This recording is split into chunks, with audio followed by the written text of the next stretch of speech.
Fox Sports. We are Baltimore. We are so.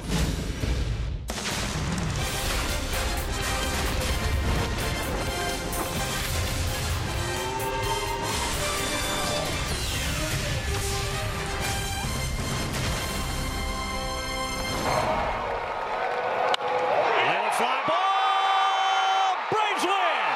Dansby walks them off in the bottom of the ninth inning.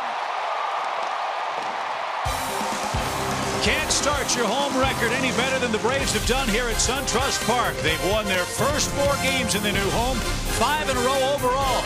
The Braves feel sky high as they take on the defending Eastern champion Washington Nationals for the first time tonight. Hi again, friends. Chip and Joe, welcome to the ballpark. The Braves are playing great. They've gotten back to 500. Talked about an excellent pitching matchup on Braves Live. That's one of the featured performances this evening. 2 of the game's great hitters square off tonight. Freddie Freeman for the Braves, Bryce Harper for Washington. And they're both getting off to great starts for their respective teams. Bryce Harper's hitting a ton. Freddie Freeman is hitting a ton for his ball club. Harper's coming to town after a day off yesterday. Their last game was a walk-off homer to center field against the Phillies. Freddie last night, a home run to tie the game in the 8th inning, and the Braves won it in the 9th. Take a look at what they've done already to start the season. Harper already a .333 average. In last 7 games for Freddie Freeman, amazing average on base percentage, plus power built in. 2 homers, 2 doubles last night. We've got 2 of the feature guys in the National League going at it tonight. And the Braves have a little payback in mind for the Nationals, who treated them very rudely in 2016. Beautiful night for baseball. The Braves and the Nationals lineups. First pitch coming right up.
Opening week continues at SunTrust Park as the Braves meet the Washington Nationals for the first time here in 2017. The Braves are rolling.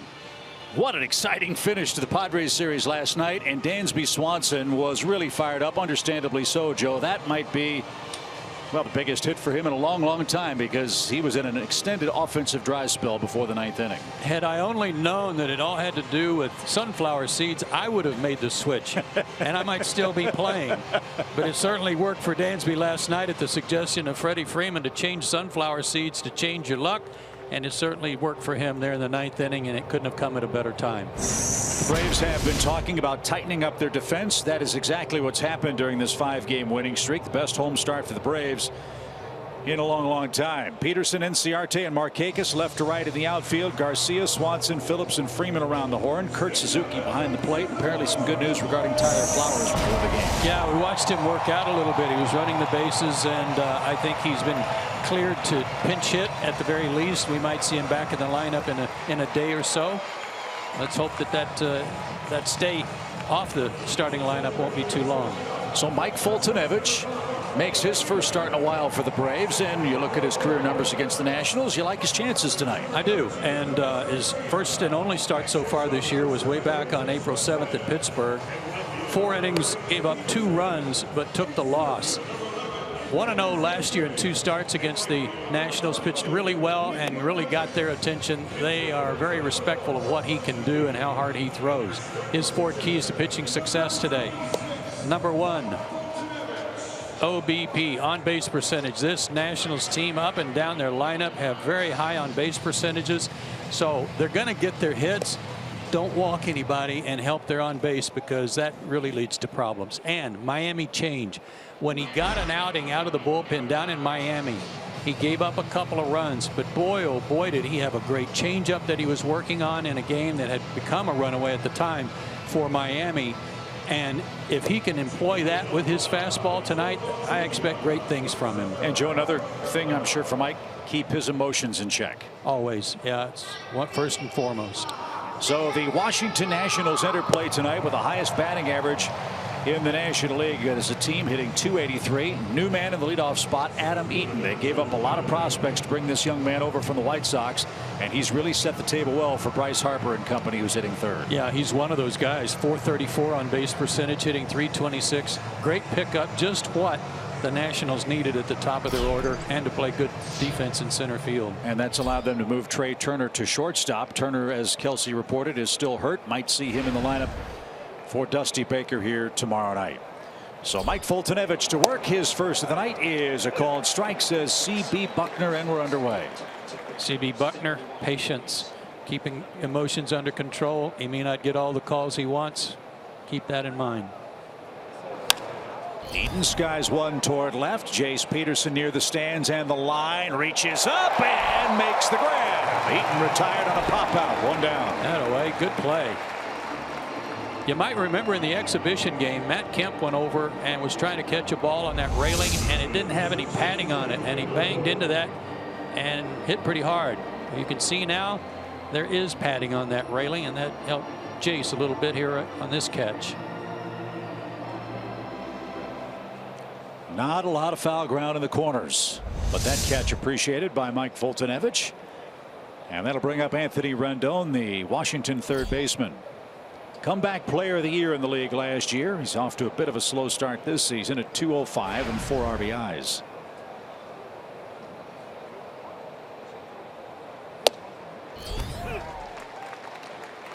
Slow start, but he's already coming around after the slow start. He's 6 for his last 18. Was battling a little bit of a wrist thing at the beginning of the year. Ooh. See what I mean? You just missed. never know. So you got to just bear with what's going to happen tonight behind the plate. 1 ball, 1 strike for Anthony Rendon.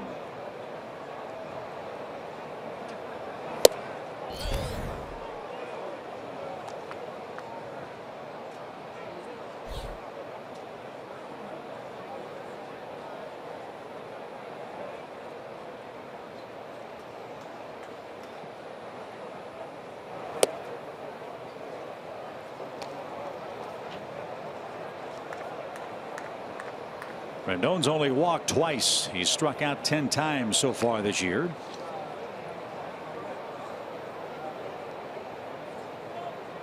Way ahead in the count. And a bouncing ball toward Dansby at short. He'll vacuum that up. And Freeman had to try to scoop it out and couldn't make the play. So Dansby didn't get much on that throw from shortstop, and Rendon is aboard. A gift error from the Brave shortstop Dansby Swanson. I don't know why he didn't put more on this throw. Gloved it fine, got his feet set, and then a little bit of a sidearm flip.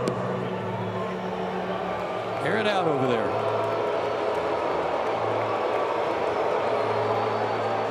So here's Bryce Harper. MVP 2 years ago. Some have said last season for Bryce was a disappointing one.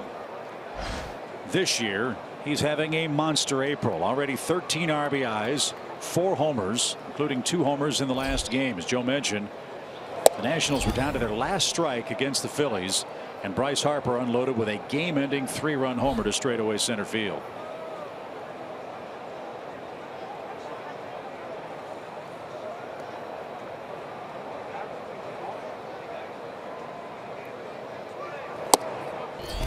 There's a strike. Even count. Harper 2 years ago hit .330. Last season 243.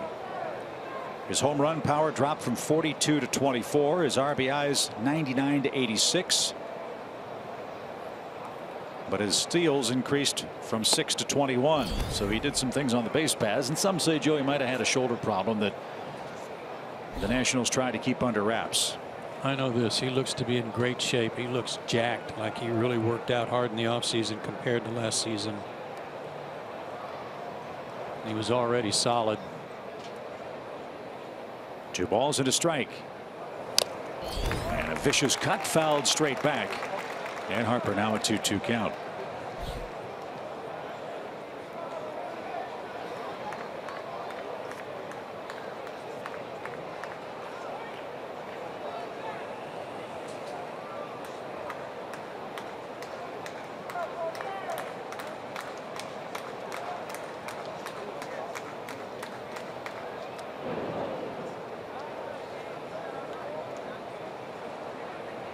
Harper has long been a thorn in the side of the Braves. 16 career homers and 42 lifetime RBIs.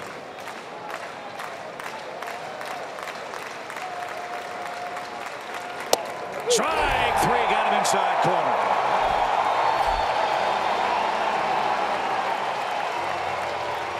He giveth, he taketh away. This was the same pitch that was called. In fact, that was a worse pitch than was called a ball all in down.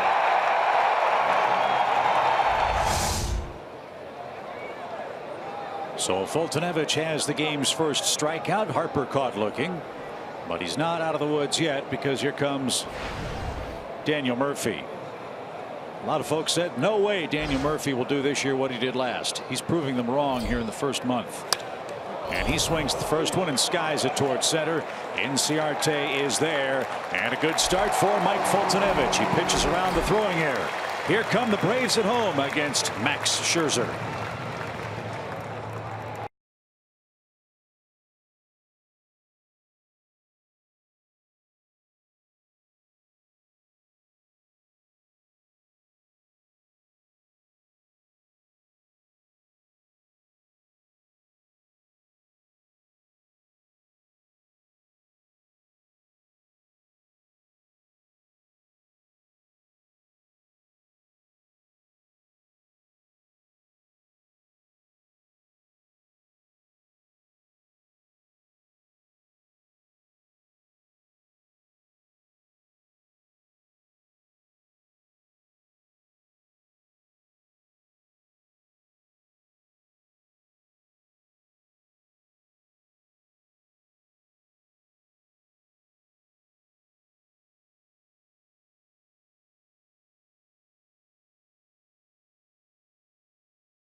Just getting on base for me, Freddie, Marquez, and everybody else, man, because he ain't no home run hitter. Just right now. Tell him that. Well, yeah, he is a home run hitter. Look what Ender Inciarte's done in his last 5 games, leading off for Atlanta. That kind of is a home run hitter to me right now, as he said. Yes. And Paul Bird will have more on Matt Kemp a little later on as the Braves take aim at a man that's tough to beat outside of D.C., Max Scherzer. How about this? His last 9 road starts dating back to last year, 8-0, 3.12 ERA. And in fact, since the start of the 15 season, he's 22-9, and that's second in the majors for the most wins since the 15 and 16 season. 93 to 96 on his fastball, slider, and a hard John Smoltz type slider, changeup, and he'll use a cutter off his fastball too. So Max Scherzer's first of the night. is tipped into the glove of Matt Wieters, and the Braves' first inning is underway with a swinging strike.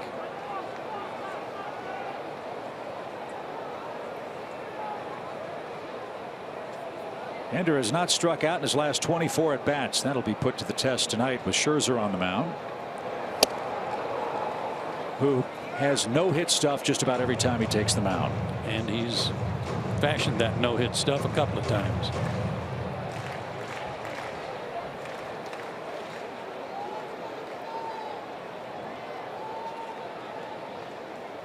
Nothing in 2. And Ender fouls it away. Great stat I saw today on Max Scherzer. He has taken a no-hitter into the 6th inning 9 times in his last 68 starts. Well, he's been an all-star each of the last 4 years. 2013 American League Cy Young winner, and last year's Cy Young winner in the National League. He went 20-7 with a .296 ERA. A good cut by Ender, who's still alive at 0-2.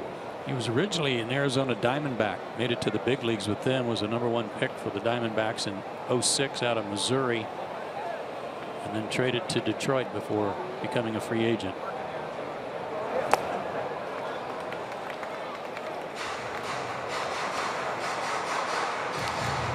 How about these rings, Chip?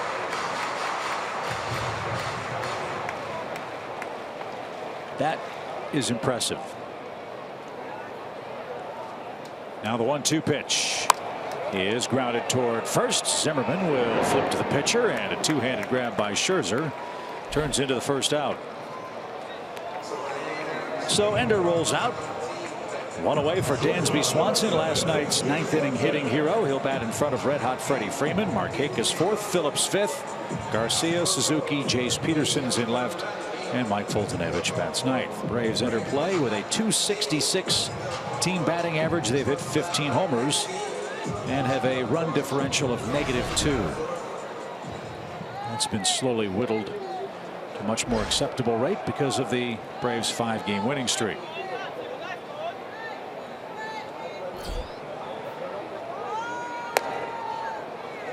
High fastball. Dansby missed it. Strike 1.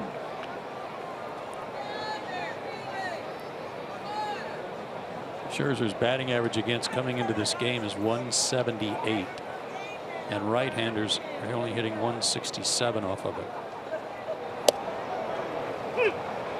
There's the slider.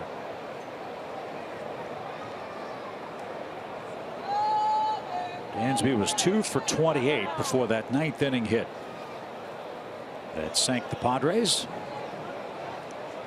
and now he's behind 0-2. And he couldn't check his swing. There's the first for Scherzer. 2 up, 2 down for Max. So here's another fun matchup. Power versus power. Freeman versus Scherzer.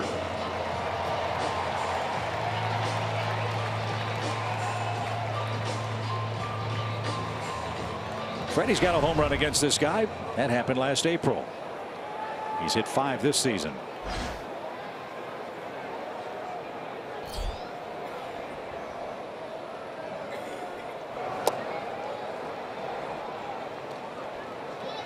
One ball, no strikes.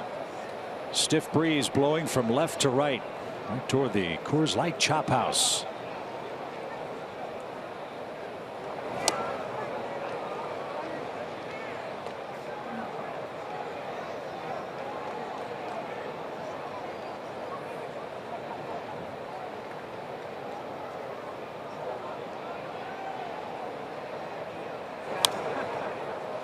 And out of play. 1 ball and 2 strikes for the Braves first baseman.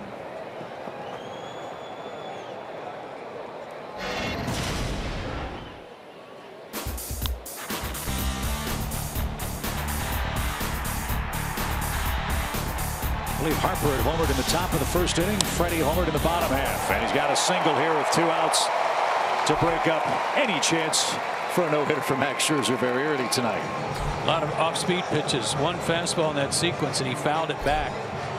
And that last pitch, really something Freddie saw a lot of last night. 84-mile-an-hour pitches. Weaver tried to turn that over just a little bit. It was a changeup, and you could see a little screwball type spin from a circle change, and Freddie stayed right on it. Is there a carryover from Jared Weaver's 84 to Scherzer's 94 from game to game tonight? I don't think so, because they got some hard throwers in between those two guys last night from the San Diego bullpen. So a 2-out hit puts Freeman at first. Nick Markakis the batter. And that's up and away, ball 1. In fact, I asked Freeman today before the game about the 3 fastballs he saw from Buckner before he hit the tying home run. I said, how are you able to connect on the 3rd one? And he said, just seeing it timing wise, plus I'd seen a lot of 84 all night, so that was really fast. Those first 2 pitches were really on me.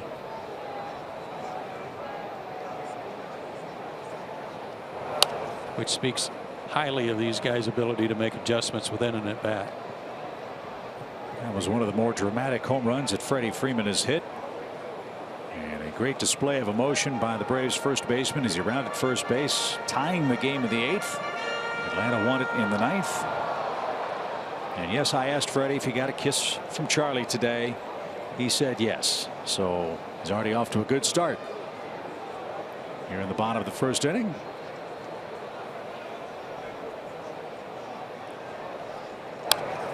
And fouled back by Nick. 1 ball, 2 strikes. Scherzer may have gotten away with one there.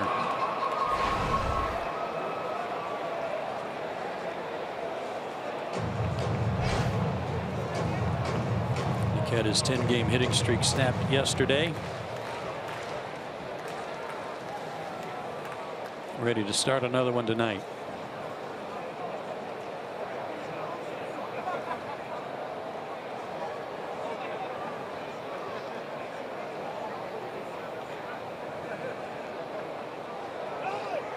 Whoa, late time call, and Scherzer came tumbling off the front slope of the mound.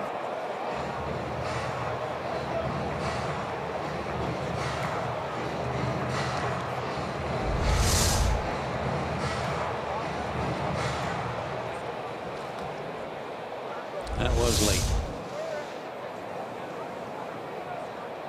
I'm sure Dusty Baker didn't like that. 1 ball, 2 strikes.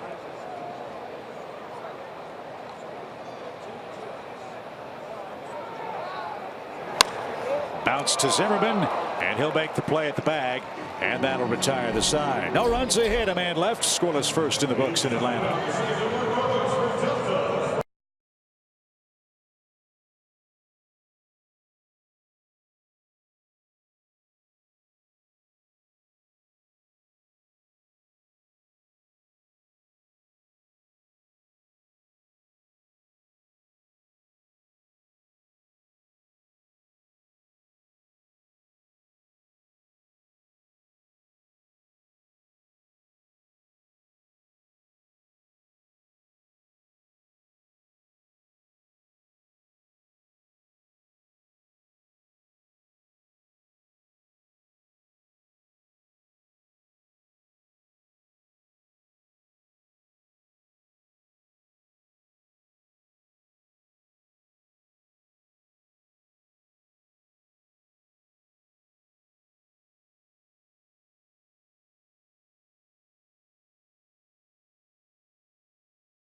Brought to you by Academy Sports and Outdoors, official sporting goods retailer of the Atlanta Braves.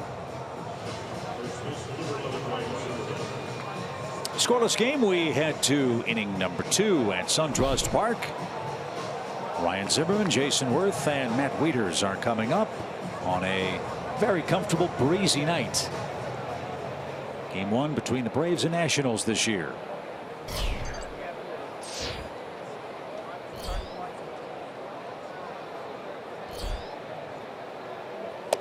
Ball one to the Washington first baseman, who's off to a 333 3-homer start.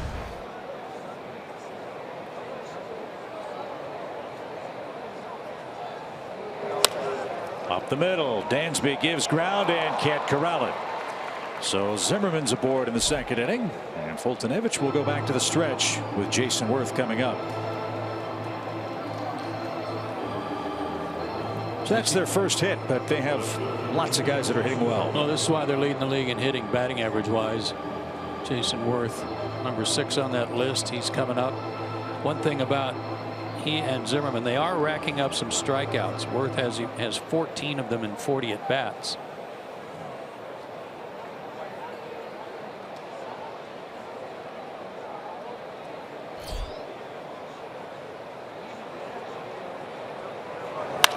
Double play ball. Brandon Phillips, an easy turn. 2 for the price of 1. Bases are empty. 2 out.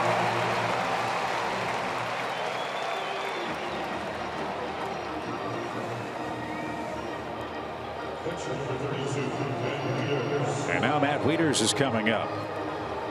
Wieters was out on the market for a long time until the Nationals came a calling. Remember, they had Derek Norris, and they let Norris go down to Tampa Bay.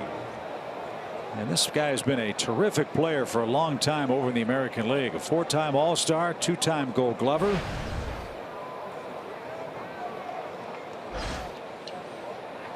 And a short commute from Baltimore to D.C. And a former Georgia Texter.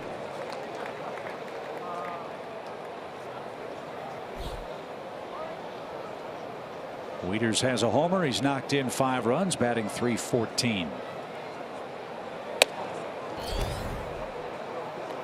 He loved hitting in Baltimore. Camden Yards in that short porch.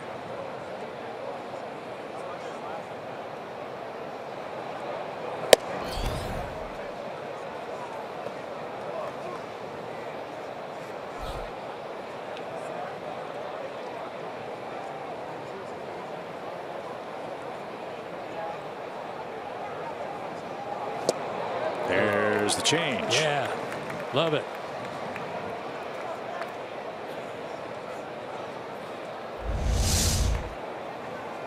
Circle change and a beauty. That was going to be a strike even without a swing.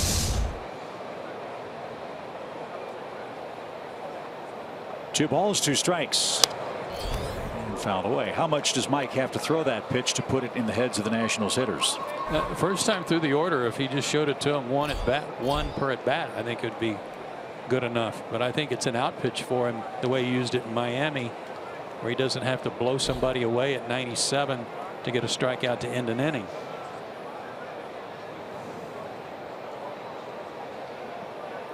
Two and two.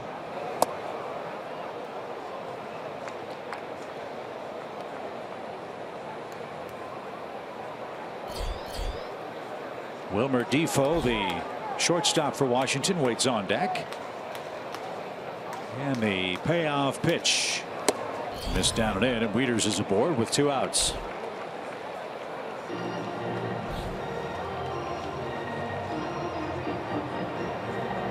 With all due respect to Wilmer Defoe, the Braves do catch a break, and the Trey Turner's not playing tonight. He's coming back from a hamstring he injured on a stolen base attempt in the early days of the season, and Trey Turner has destroyed Braves pitching.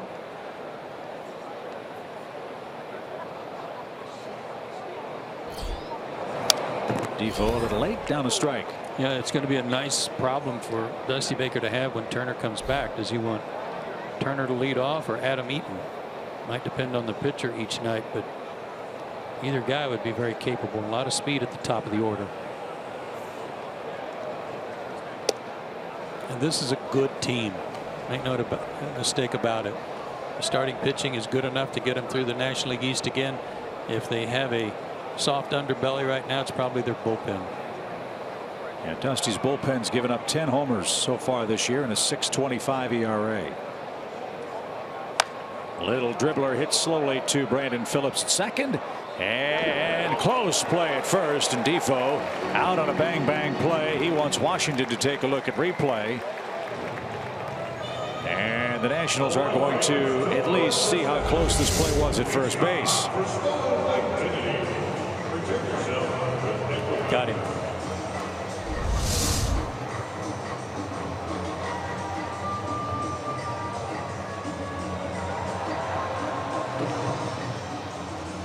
Davey Lopes is their first base coach, and he did not tend to agree with Defoe on that call. And apparently the Nationals will not challenge the play at first. They strand a runner in the second. Still no score.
Duel, bottom of the second. Let's talk a little Matt Kemp. Hamstring feels pretty good. He's ready to play. He's going to go to Gwinnett tomorrow. He's going to try it for 1 day. If it feels good, he's going to come back. If not, he's going to say 2 or 3 days. There's no reason to rush. Asking Matt, he's not worried about it. He was quick to compliment his teammates, the offense, the team chemistry, and he said he's not worried about catching Inciarte's home run total.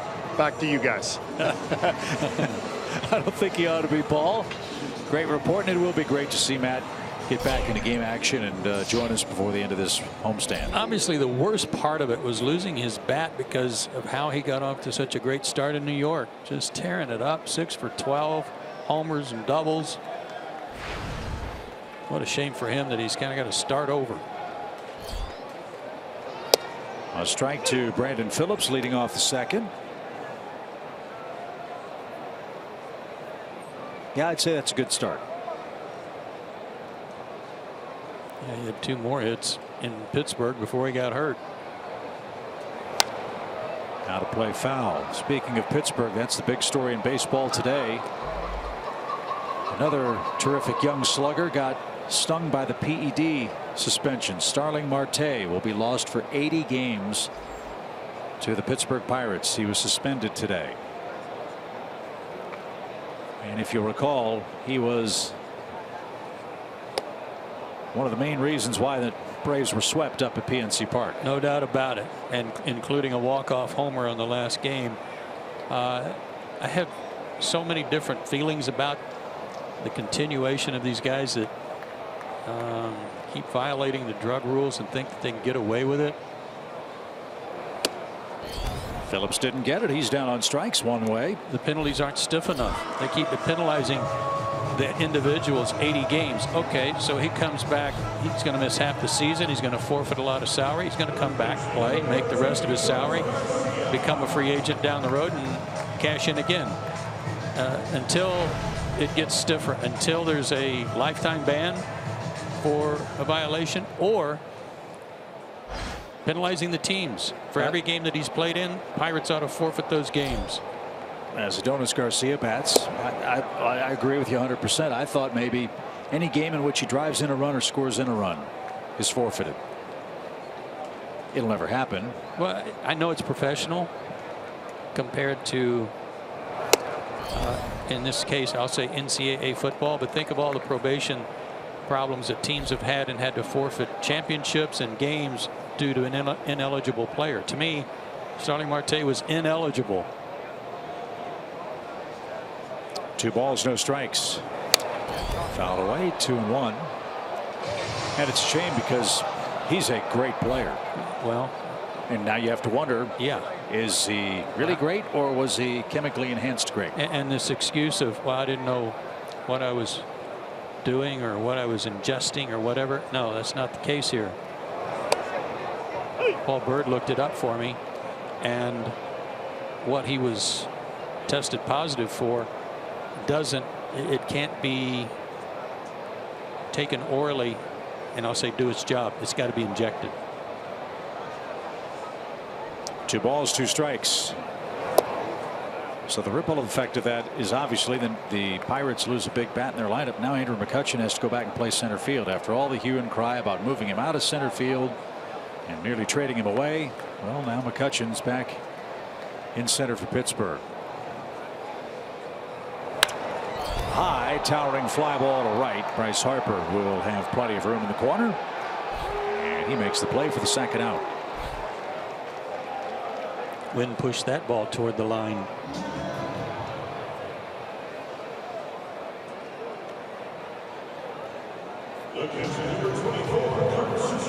Kurt Suzuki's the batter. Kurt's off to a 2-for-16 start at the plate.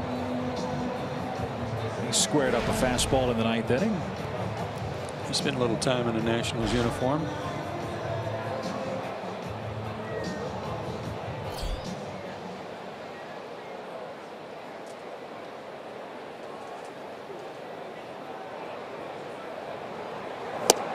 And looked at that one off the plate. 1 ball, no strikes.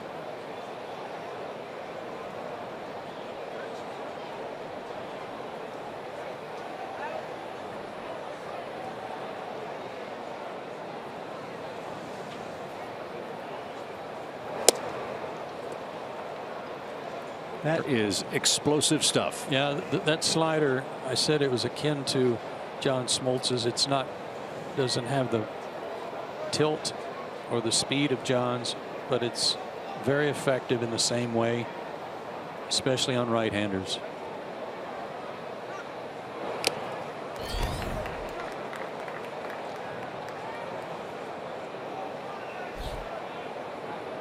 Kurt, as we saw last night, when he got that rally started in the 9th inning, an excellent fastball hitter. Let's see what he gets with a 1-2 count. Bases empty and the Braves second. They want to go upstairs on him again with a heater.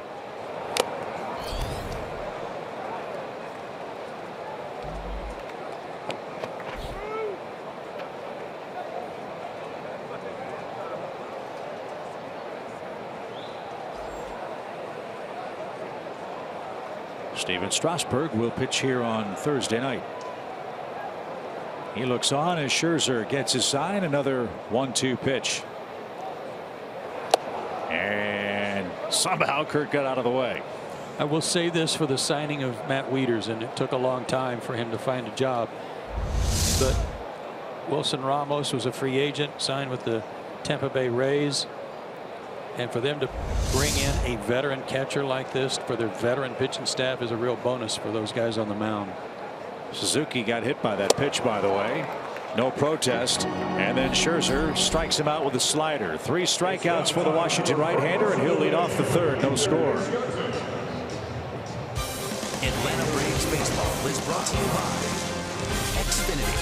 Xfinity X1 will change the way you experience TV. And by Delta Airlines.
Never before with April in the ATL. 3 teams over 30 days with the Braves, Hawks, and Atlanta United, presented by Cook's Pest Control. Pretty night at SunTrust Park, and so far Mike Foltynewicz and Max Scherzer have lived up to the hype. No score, just 2 combined hits after 2 innings of play, and Scherzer will lead things off for Washington.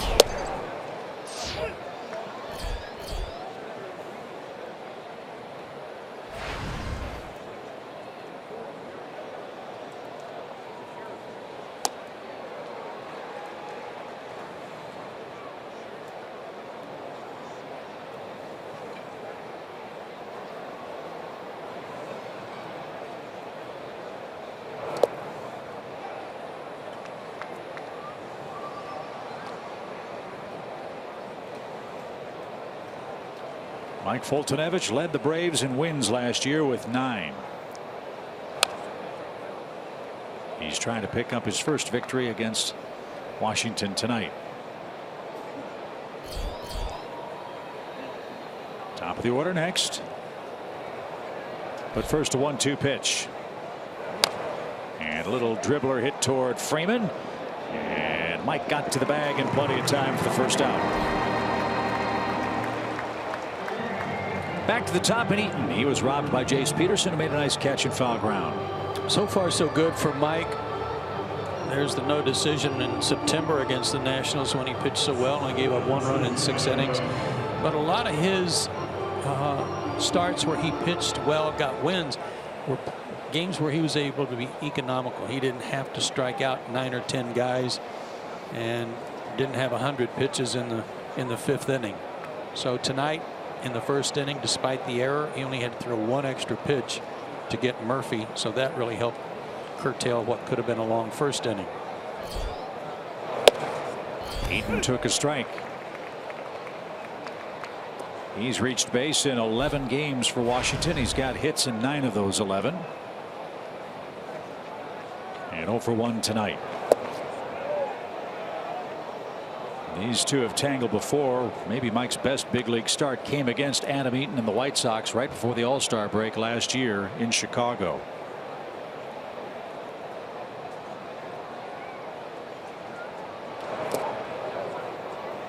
He's one of those guys. He's kind of certainly an American League guy that grinds at bats, makes you work, works the count, fouls off pitches, very pesky. To second, Brandon Phillips to an E, and makes the play. Eaton, by the way, like Max Scherzer, another Diamondback that got away. 2 ground ball outs, and here's Rendon.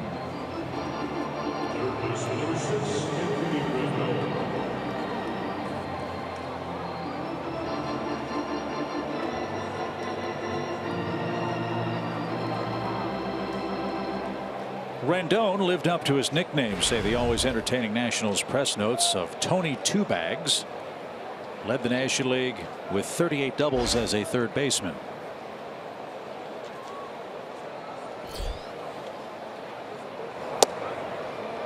Good breaking ball.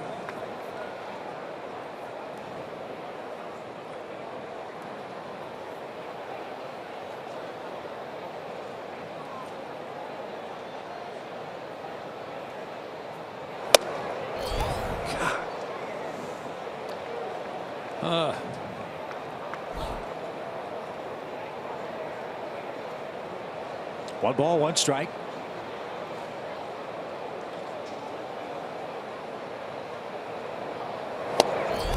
There's some good heat. Rendon couldn't catch up. Rendon, as you might recall, went to Rice and was a man that was on the Braves' radar in his early days. He was drafted by Atlanta but went to college instead. Pitch, little tapper to short, charged, and Dansby with a perfect throw, and Foltynewicz with an economical and perfect top of the 3rd.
I'm here with Zach Leitz, one of the Community Heroes program here. He came up with an incredibly cool backpack plan. Tell me about how that started. Well, it started because all of us are students at the University of Georgia in Athens, and there is just a huge homeless population there. We really wanted to find a meaningful way to help, and we realized that by packing backpacks with essential supplies like food, clothes, and toiletries, it can really make a difference for folks who are in need. And some players got so excited about it, they helped you out. Tell us about that. They absolutely did. That was such a fun time, I got to tell you. It's a Braves experience I'll never forget, and it really helped us get the word out about our mission and what we do for people. What can we do to help? Well, you guys have already done quite a bit. I'll tell you, with the gift that came with our visit to the Braves last August, we've been able to go out and buy thousands of supplies to pack almost 300 backpacks to bring back to Atlanta for the homeless community here. Great stuff. And you're very well spoken. You're going to steal my job. I got to get you off the air. Chip and Joe, Zach, doing some great stuff. He's one of the nominees for the Braves Community Service Program. Excellent, excellent idea. Came from him. Back to you guys. And a wonderful nominee he is and should be for all his good work. Congratulations to him. Chase Peterson leads off for the Braves in the third. Mike Foltynewicz and Ender Inciarte will follow next. And that missed right down the middle, it looked like. Right down the middle, ball 3. 3-0 count. Let's see if Jace is turned loose. Ball 4. Now a bunt attempt will be coming. Let's see if Mike can get it down. Second base runner allowed by Scherzer, and only his 5th walk in almost 15 innings. Yeah, this won't be an easy task either, bunting this guy if he's letting that fastball fly.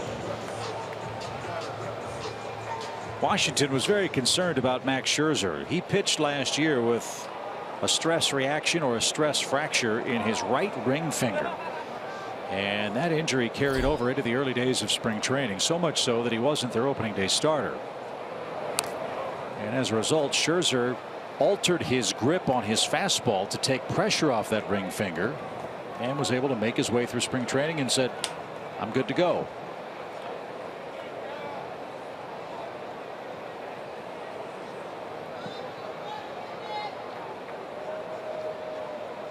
Obviously a lot of pressure up from the baseball on that ring finger when your index and middle finger are gripping the baseball. Rests against it.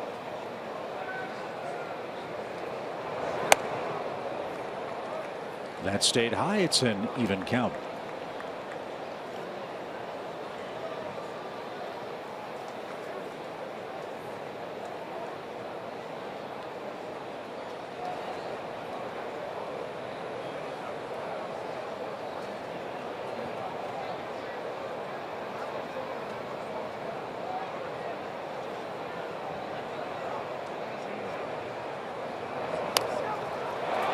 Got it down.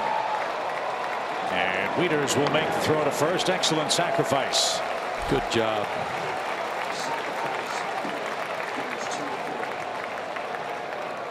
Again, that's not the easiest guy to bunt in the world. Bat out in front of him, top of the zone. Slipped a little bit. That's always a little scary at the plate. But he's all right.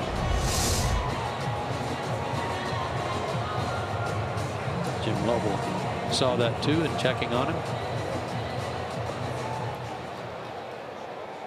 So here's Ender. Let's see if he can drive home the game's first run. He bounced out to Zimmerman his first time up.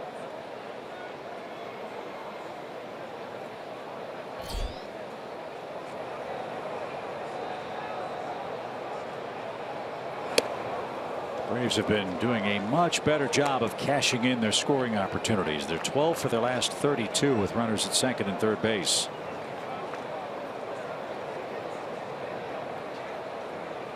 Much more consistent contact for Brian Snitker's club in these situations. Let's see what Ender can do. Down a strike.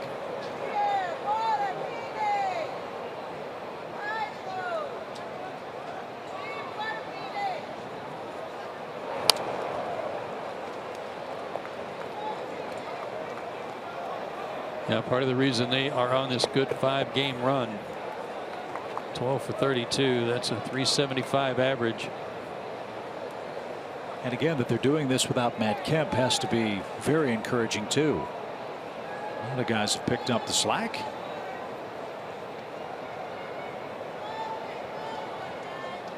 Jace a good lead out at second. Defoe bird dogs him. 0-2.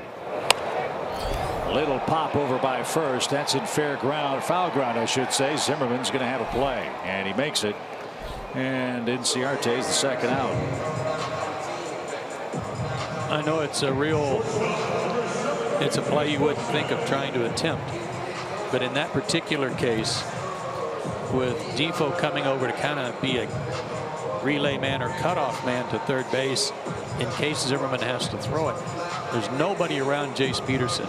And if you know anything about why Ryan Zimmerman has had to move from third to first, it's because he can't throw and he can't get on top of it. And even if you just bluff halfway, which he could have done, you force him to make a throw and see where it goes. 2 outs for Dansby, who struck out his first time and rolls one foul. Strike one.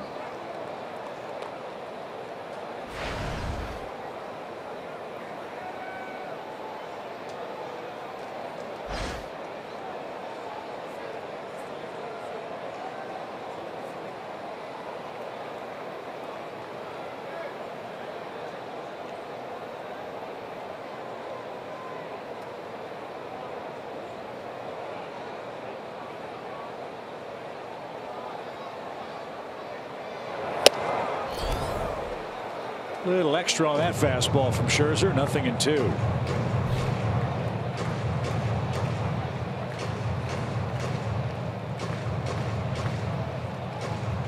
He's not a two-time Cy Young winner because he's one-dimensional, just a power guy. He's learned how to pitch. He's got good command. Uses his secondary pitches well.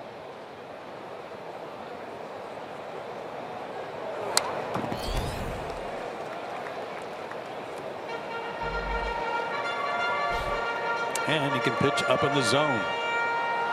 Dansby able to foul that one off. Suzuki, they tried to go upstairs on him too. Right now, nothing for the Braves hitters to cross off the checklist. Scherzer has everything working to this point as he readies for his 47th pitch.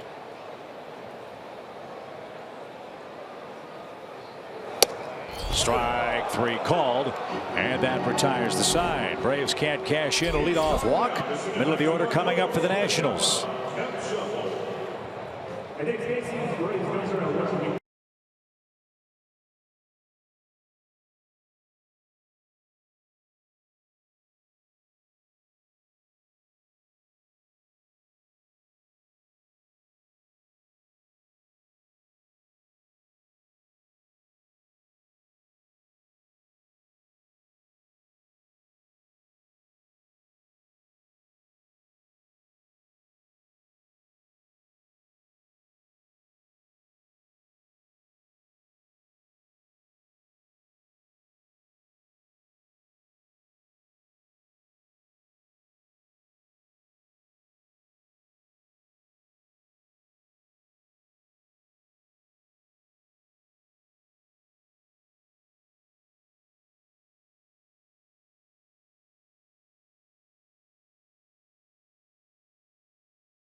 To you by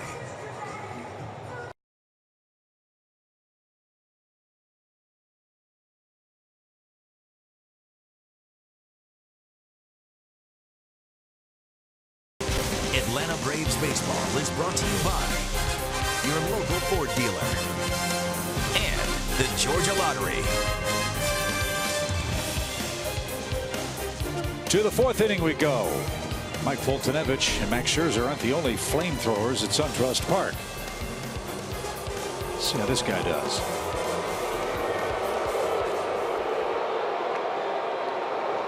Not too shabby. I think you have to hit the screen. It'll register. Not sure. Bryce Harper leads off. He struck out looking his first time up.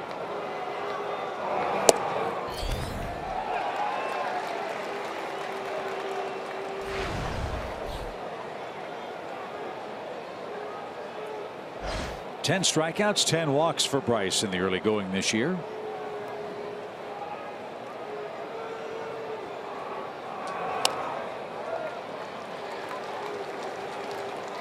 You know, he's to the Braves what Chipper was to the Mets. Braves fans love to boo him, love to dog him. There's not a one of us who wouldn't love to see him in a Braves uniform. Right, exactly right. I mean, again, people said he had a bad year last year, a down year. He walked 108 times for the Nationals, and he just poked one into left field against the shift, and he's thinking about two. Peterson's throw to second is going to be dropped by Phillips, and Bryce Harper sprinting out of the box on a slow little bloop into left ends up at second base. I'm not sure that he knew where that ball went when he first hit it. I think he was, once he got out of the box, he was flying, but he was kind of looking for it. It was upstairs, broke his bat, and then when he finally found it and located it, took off. And yes, he can run too. Stole 20 bags last year. So the Nationals have their first man in scoring position. Daniel Murphy, the batter. He flied out to center to end the first.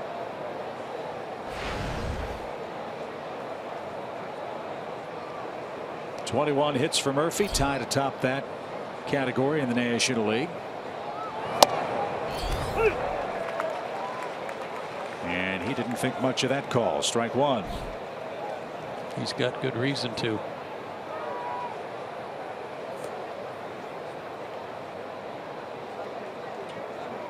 Daniel's never been one to bite his tongue. That one a little better, at least according to Fox Tracks, but it's 0-2.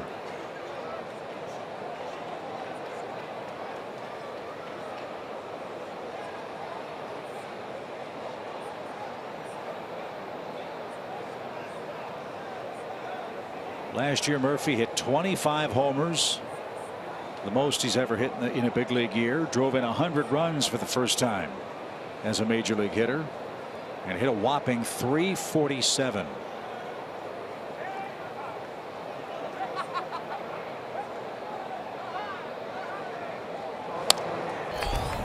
Tough to fan too. I mean, that was a pretty good spoiler right there. He's only struck out 4 times in 54 at bats. And that was right in line with what he did last year. As he makes contact. Great batting average with runners in scoring position. Struck out once almost every 10 at bats in 2016. And if memory serves, he wasn't the Nationals' first choice to play second base last year. Did he hurt himself on that swing?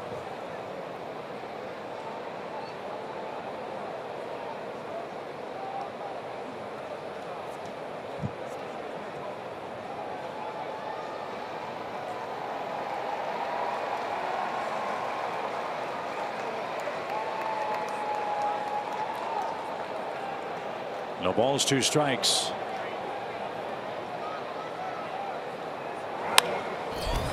And Murphy spoiled another one.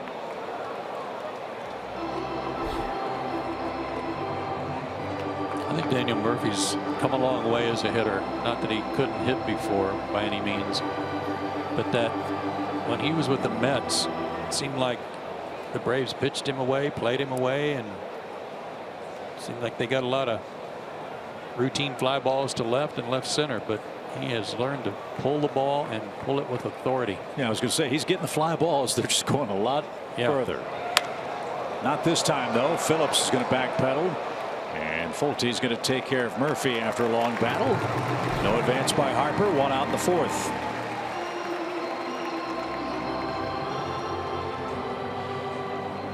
now Ryan Zimmerman's coming up. Zimmerman singled to start the second.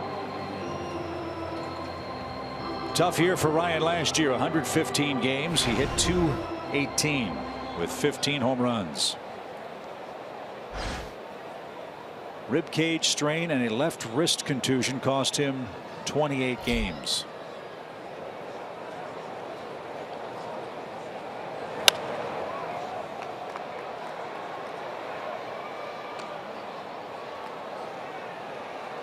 This will be his his third full season at first base. Last year made just 4 errors over there, so he made the transition very effectively for Washington.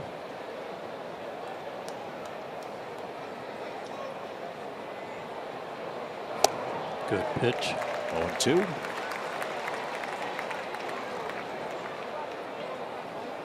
Fourth overall pick by the Nationals in 2005. Good slider.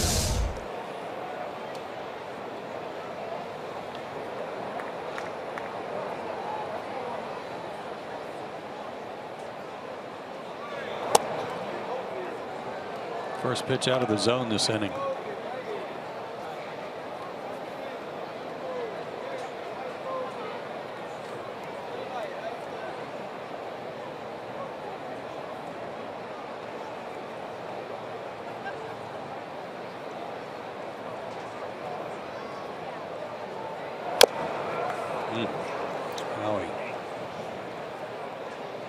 People around the Nationals camp were talking about how Ryan Zimmerman was really into a good swing right now, because you could see that high leg kick. A lot of his hitting depends on good timing, getting the bat to the ball and getting that foot down. But now aches like crazy, and they were curious to see what would happen with the day off, how that would affect his timing, if he would still be able to hang on to that rhythm he had.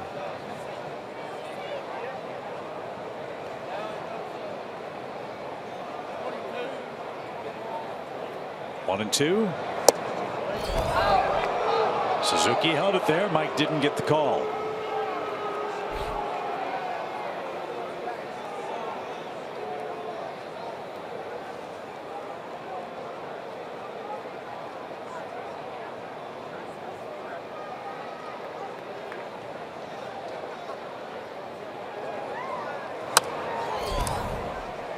Wow. Kurt was going to have to hustle to block that ball, and Zimmerman may have done him a favor by swinging at it and foul tipping it.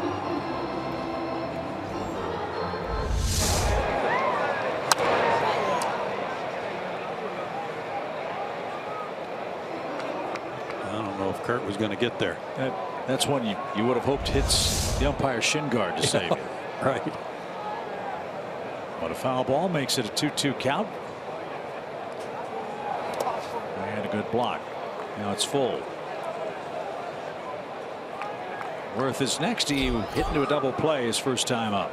This would be a perfect time for that changeup if he's got the confidence to throw it, because most teams in the National League would figure Mike Foltynewicz, 3-2 count, he's going to come with his A1 heater.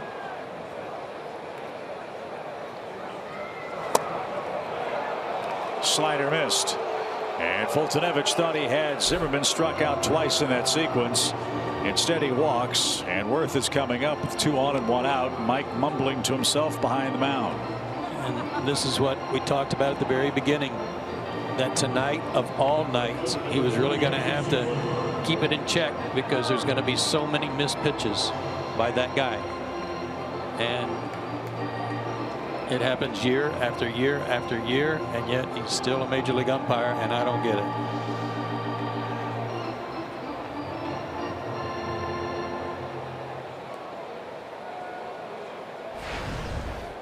Jason Worth is a very aggressive hitter. Be careful with this pitch.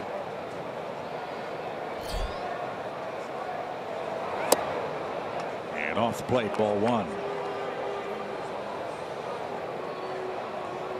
Worth has been cleaning up for the Nationals in the 6th spot in the batting order. He's 6 for 15 with runners in scoring position. He's got Harper at second, and now Mike's missed badly with 2 straight. And he's got to regroup. This is where he's got to have a little chat with himself. He got one from his catcher. He's got to remind himself, get back to what he was doing.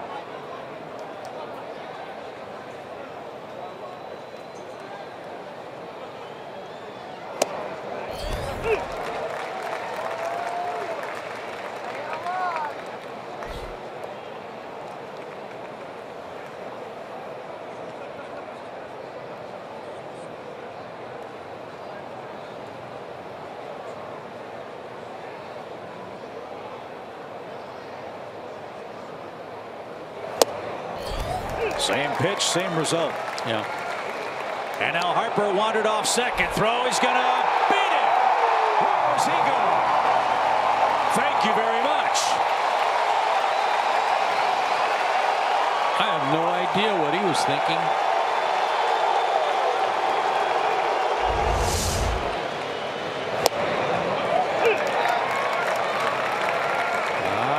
He thought he was going to time it so that on the throw back to the mound, that Suzuki would just automatically flip it back to the mound. He would take third, and instead he's the guy that gets nailed. Well done by the Braves infield and by a heads-up veteran catcher. So 2-5-4 caught stealing for Harper. That's a big second out. And now the slow-footed Zimmerman's at first base with 2 down.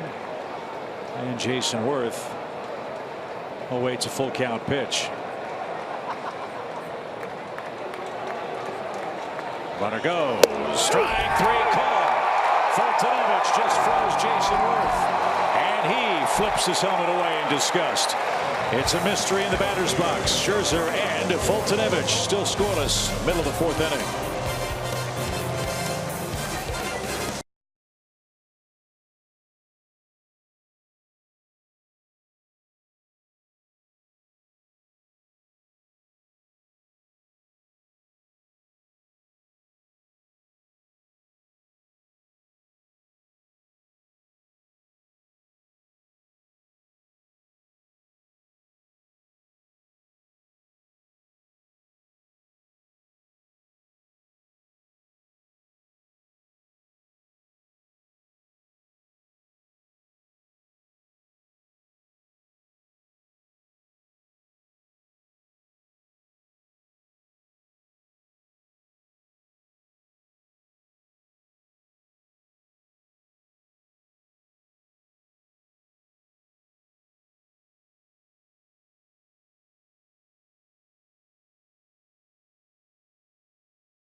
The MLB.com at Bat mobile app. Stay connected to the game's best players all year long with Game Day, live game video highlights, radio broadcasts, stats, news, and more. Download MLB.com at Bat today. It's your #1 app for live baseball. Well, a base running blunder by Bryce Harper. An excellent play by Kurt Suzuki resulted in him being picked off second. Jason Worth struck out. And the Nationals run themselves out of the 4th inning. And now Freeman, Markakis, and Phillips are coming up. Freddie has the lone Braves hit, a 2-out single in the first.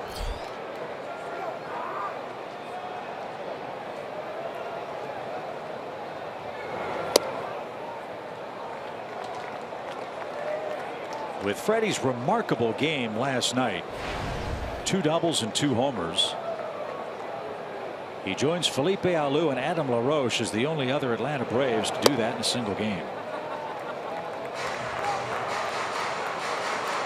Tells you how rare it is. 9th career 4-hit game, his 11th career multi-homer game. For Freddie, who skies one out of play, shift on for the Nationals.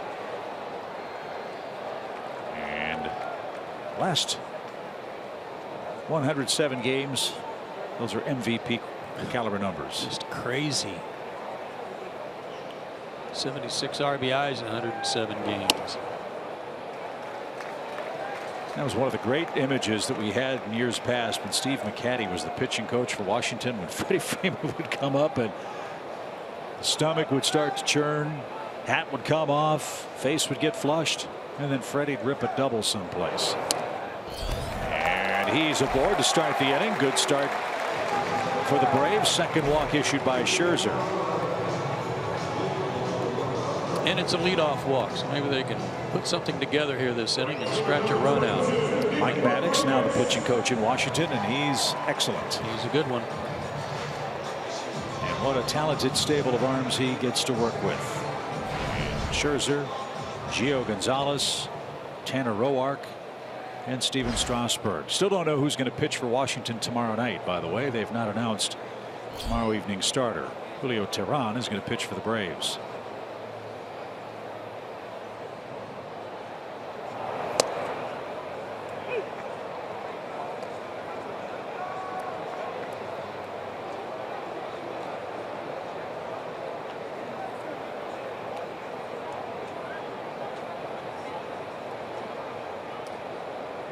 Nick's long 10-game hitting streak ended last night. Let's see if he can start a new one tonight.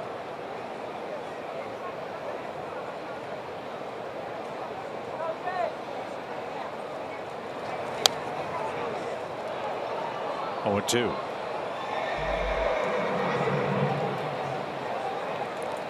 Nick's another guy who's just a professional hitter. He too makes adjustments within an at bat.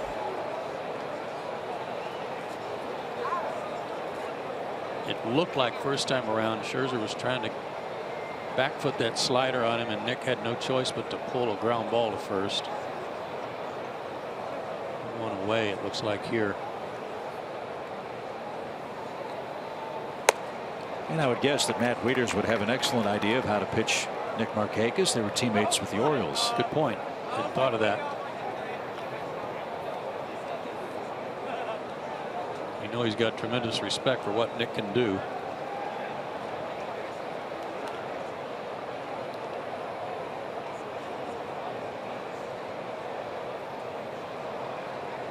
Now the 1-2 pitch.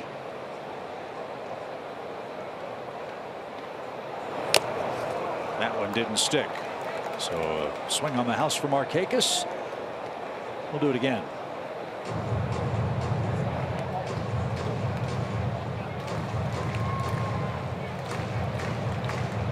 Drive up that pitch count for Scherzer, get an early run if you can, and then try to add on against the beleaguered Nationals bullpen. That might be a plan that works. Braves have gotten a man to second base, but couldn't bring home Jace Peterson last inning. They've got Freddie at first with nobody out here in the 4th.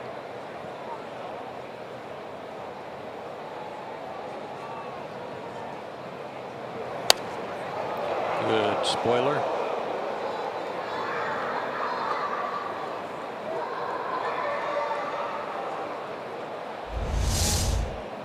Change up.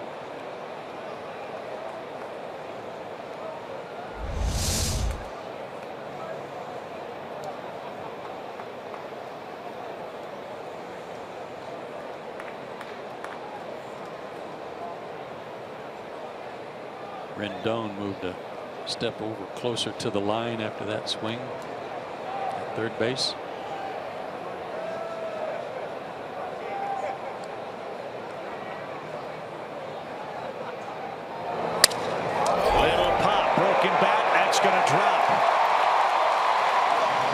Thing of beauty for Nick Markakis. 2 on, nobody out. No chance for Eaton to catch that one.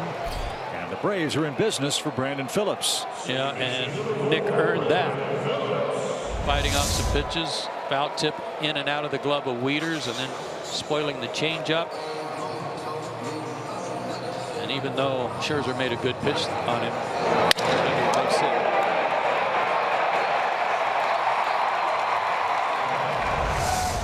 Don't want to run on Eaton. He's got a very strong and accurate arm in center. You know all about Bryce Harper's arm in right. Keep that in mind as Phillips stands in. Brandon struck out his first time.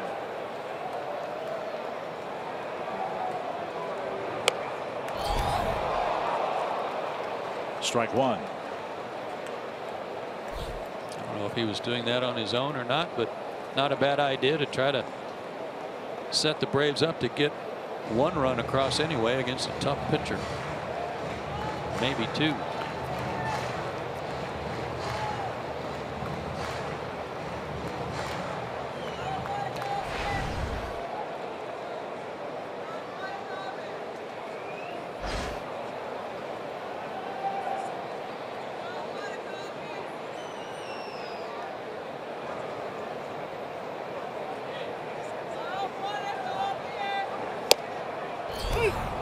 Showed bunt and took a strike. He had 2 sacrifices last year for the Reds.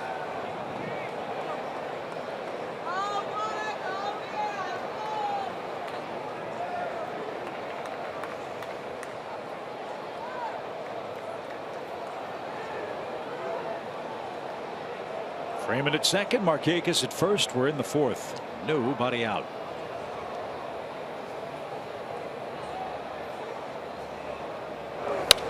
Ground ball hit toward Murphy. He'll go to second for one. Defoe's throw to first late. And Atlanta's got him at the corners with 1 out. That was close. Markakis forced out. And now Adonis Garcia becomes the key man in the inning. Well, a good job by Phillips to put the ball in play 0-2.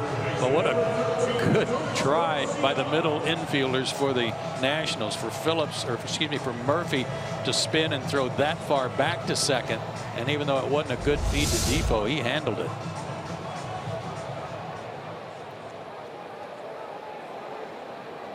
They'll play back, hoping for a double play on a ground ball here. Adonis has hit into 3 of those this year. Braves are hoping for a deep fly ball to bring home Freddie Freeman with the game's first run. 1 out.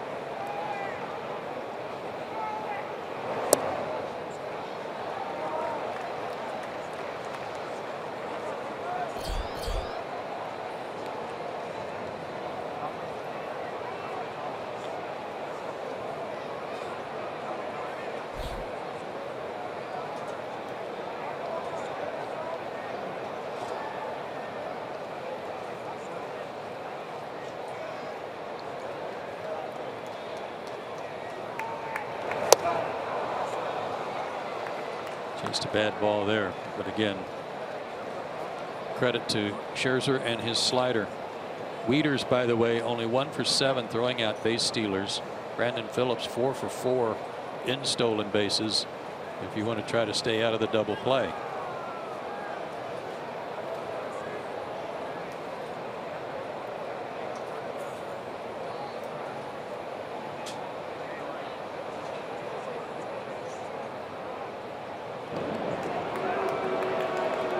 Dusty Baker knows Brandon Phillips real well too from his time as the skipper in Cincinnati.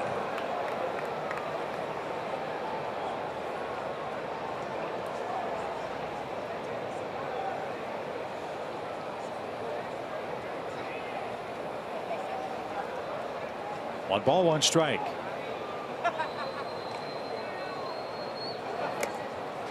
Lucky stab there by Wieters. He caught that on a short hop and with a backhand.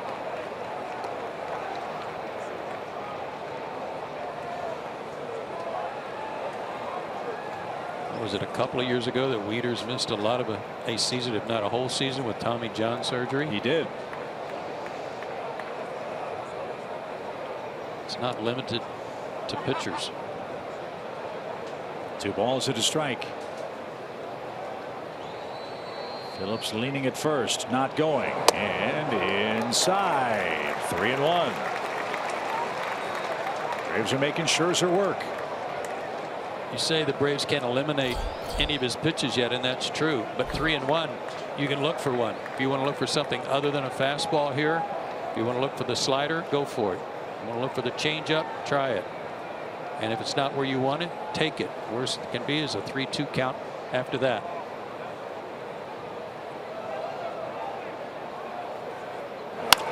Hot shot hit toward the shortstop Defoe. Murphy at second, one on to first, double play, and that will retire the side. Braves had a golden opportunity, but a twin killing sends us to the 5th inning with no score.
If you're a TV director and you don't like taking pictures of this ballpark, you might want to think about another line of work. Look at that gorgeous shot. It's just unreal. That aerial shot they had of opening evening when the flyover occurred and the helicopter was actually above the planes going over the ballpark. That shot will live forever.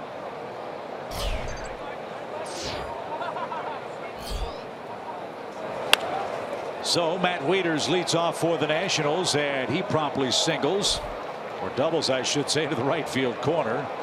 Wieters aboard for a second time, and Mike has had to pitch out of the stretch with the leadoff man reaching for the Nationals now 3 times in his first 5 innings. But his pitch count is manageable right now, Chip. I know that he's in the soup again, but 3 2/3 innings in his first start, he'd thrown 91 pitches. So he's doing much better at this point from a managing standpoint. And he's got the good fortune of the bottom of the order coming up for Washington. Defoe, the 8th place hitter, then Scherzer. Let's see how it works out. That one all the way to the backstop. On the ricochet, Suzuki caught it but couldn't handle cleanly, and Wieters moves up 90 feet. That ball got back to the plate almost as fast as Mike pitched it.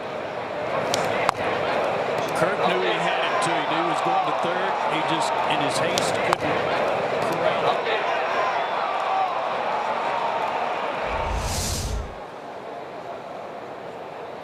So that answers the question. How quickly does the ball bounce off the bricks? Yeah. And a base hit gives Washington the lead. So Defoe's first RBI brings home Wieters, and Scherzer enjoys a 1-0 advantage, and he's coming up. And he can put down a bunt.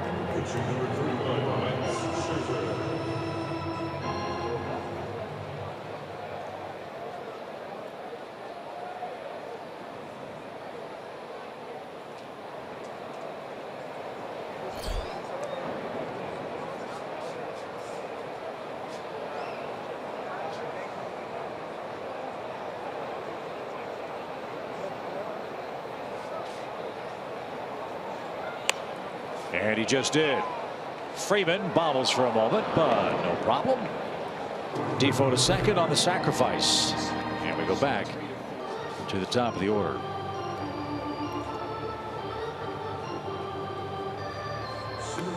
Eaton and Rendon will try to add to a 1-0 Washington lead.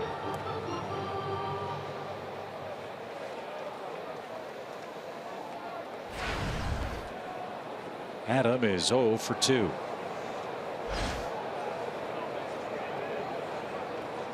The Nationals gave up right-handed pitcher Lucas Giolito, right-handed pitcher Ronaldo Lopez, and right-handed pitcher Dane Dunning right before Christmas to bring Eaton from the White Sox. And Eaton was traded. Chris Sale was traded by the Southside Chicago team as they begin their rebuild. Giolito is their top prospect. Lopez, we saw him. He had a terrific arm. So it was a hefty price.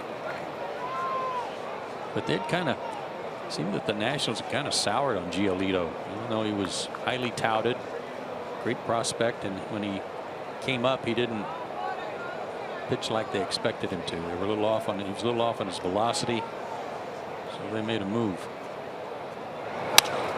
Up the middle, Dansby can't get that. Defoe around third. Ender thought about pulling the trigger and wisely did not. It's a base hit for Eaton, and that extends the Nationals' lead. It's 2-0.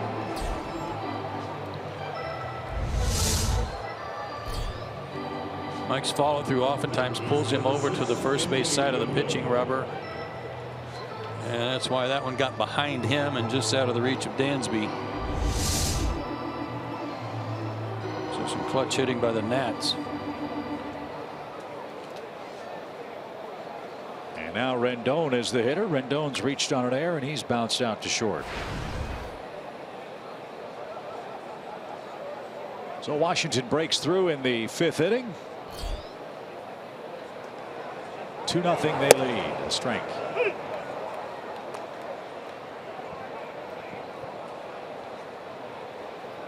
Two runs, 5 hits for the Nats. No runs, 2 hits for the Braves. Atlanta's committed an error as well.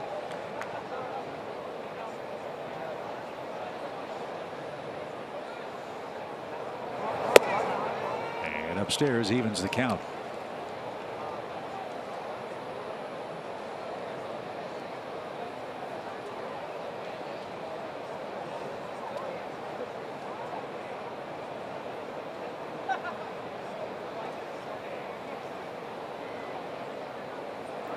Goes, pitch is low, the throw to second. Phillips fell to his knees, throw back to first, got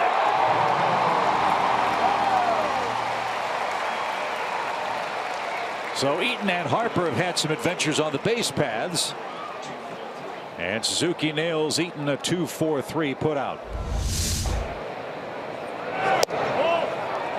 That was interesting on Eaton's part, a guy who is generally a pretty confident base stealer.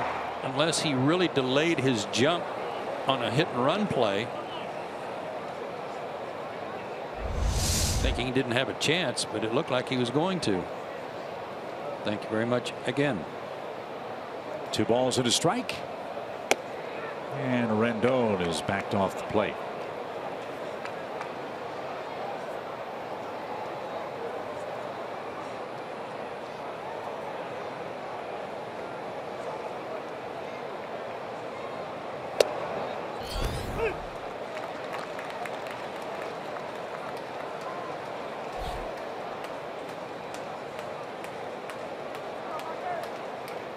He's going to need his offense to pick him up.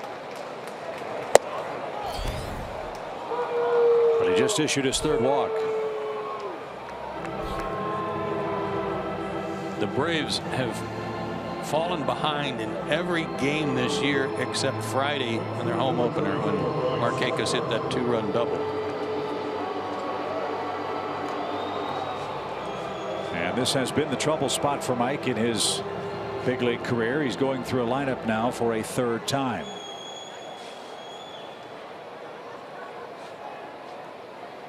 And now he has to face Harper with a man aboard. Harper has a 4th inning double tonight.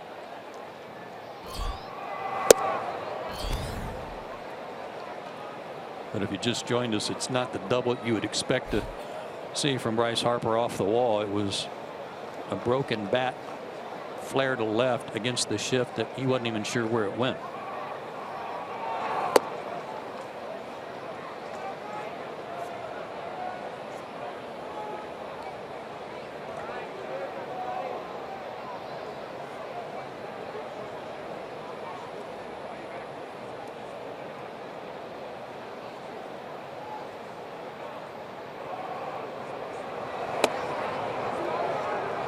3-0.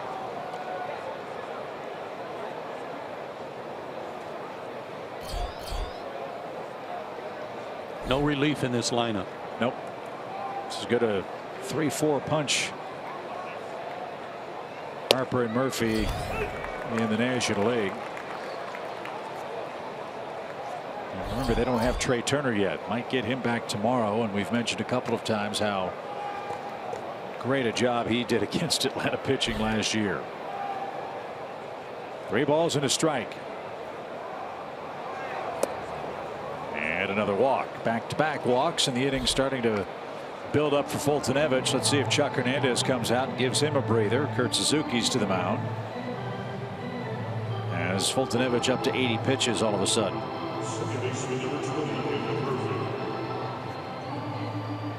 Like the bullpen is stirring also.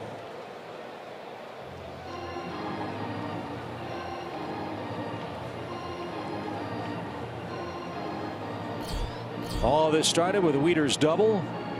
Defoe an RBI hit. Scherzer with a sacrifice. Eaton with a single. Then after he was picked off, back-to-back walks. The walk to Rendon especially probably under the skin of Foltynewicz because he knew what came after Rendon, and that's Harper. Luke Jackson just called up. He's been in 1 game, got 1 out, and that was in a key spot.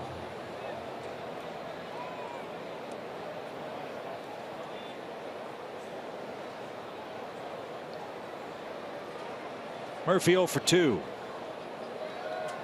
Entered tonight's play with the 4th best average in the league. And I think tied for the most hits, 21.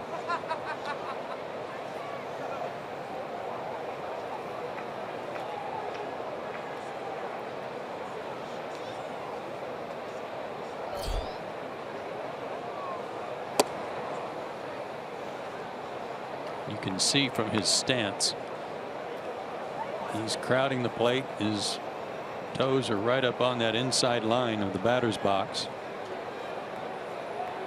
inviting you to pitch him in.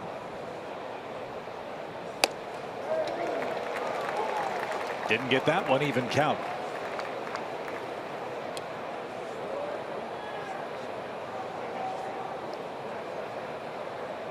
He got on everybody's radar in the postseason 2 years ago with the Mets when he just really went off and had about 5 or 6 homers in the postseason.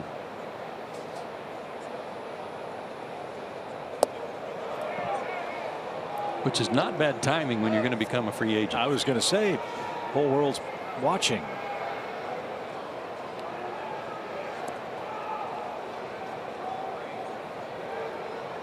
Four games for the Mets against the Cubs in the NLCS. 9 hits, 17 at bats, scored 6, and this one's driven toward right center field. Inciarte to the track is going to make the play a couple of steps shy of the wall. Murphy just missed. Washington settles for 2 in the 5th. Bottom of the order coming up for Atlanta in game 1 of the series.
Yeah, Braves down 2-0 after a tough fifth. I'm going to make you feel a whole lot better.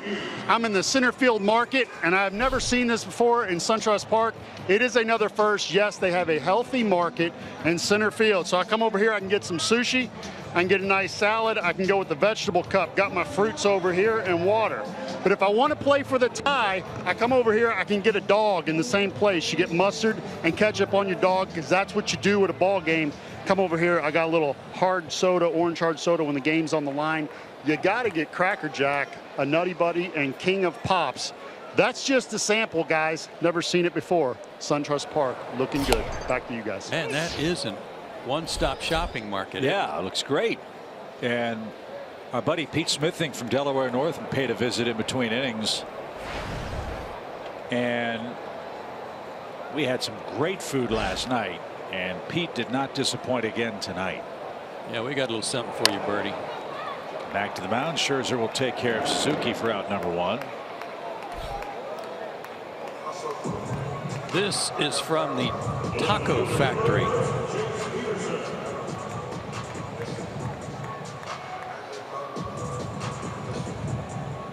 We're going to show you in just a moment. And yes, Braves country, we'll give you 3 guesses as to what the Taco Factory serves here at the ballpark. Yeah, there they are. There you go. Catfish. Yep. Pork. Chicken. Somebody's taking a bite out of the chicken. I don't know who it was. Here in my taco boat. But I mean, delicious, folks. Got the Mexican corn working too. That was that was really good. Oh, what happened? There were 3 a minute ago. Somebody got one of those too. Not sure who. Got a little elf in here. Somebody's pilfering our goodies. But man, the Delaware North folks have done a great job with the concessions here at SunTrust Park. Still can't get over that tomahawk pork chop thing that Paul Berg was eating last night. That was amazing. So put it simple, Joe and I are going to need a road trip in about 2 days so we can lose about 15 pounds with all the great stuff. We saw already the Waffle House. Stroke toward Eaton in center. Hard hit ball, but 2 outs. Waffle House out in right field.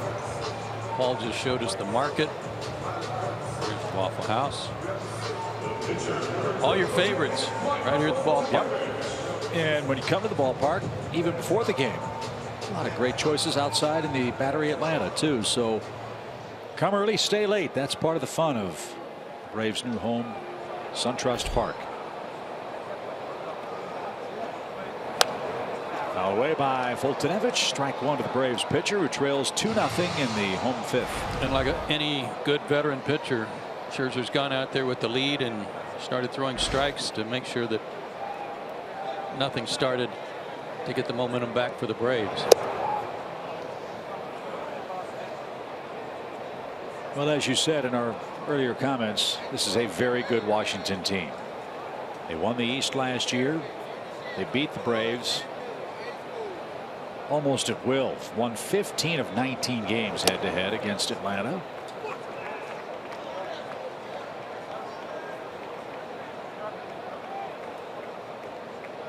Braves were 3-6 at Turner Field and felt pretty decent about winning those 3.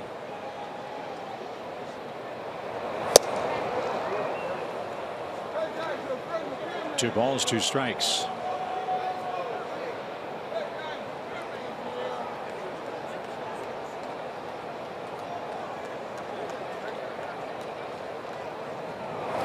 And that'll take care of Fultonevich. Shutdown inning for Max Scherzer, who leads by 2.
Hi, my name is Sloan Postawhite. I'm in 5th grade and I'm 11 years old.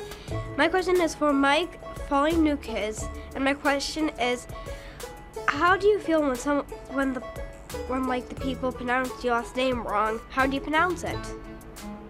The actual pronunciation of my last name is Fultonevich, and I basically assume they're not going to get it right the first time anyway. So you know, I've heard plenty of last name mess-ups over my life, but it's really hard for me to say what they say. But Fultonevich is how you say my last name.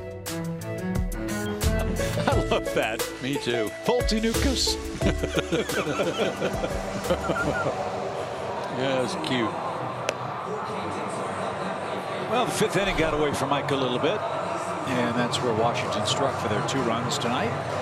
Let's see if he can recover. He's going to have the top of the order supporting him in the 6th inning. If he can shut down Washington, you turn things over to Inciarte, Swanson, and Freddie Freeman. Still a manageable game. But Atlanta has just a couple of hits against Max Scherzer, who is on his game tonight. He has struck out 5, walked 2.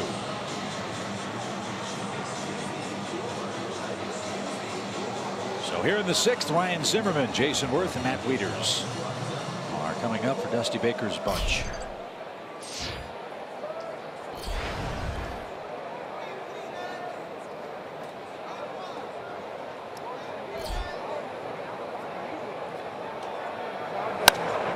Lifted toward right, and Nick Markakis will have plenty of room. 1 pitch, 1 out.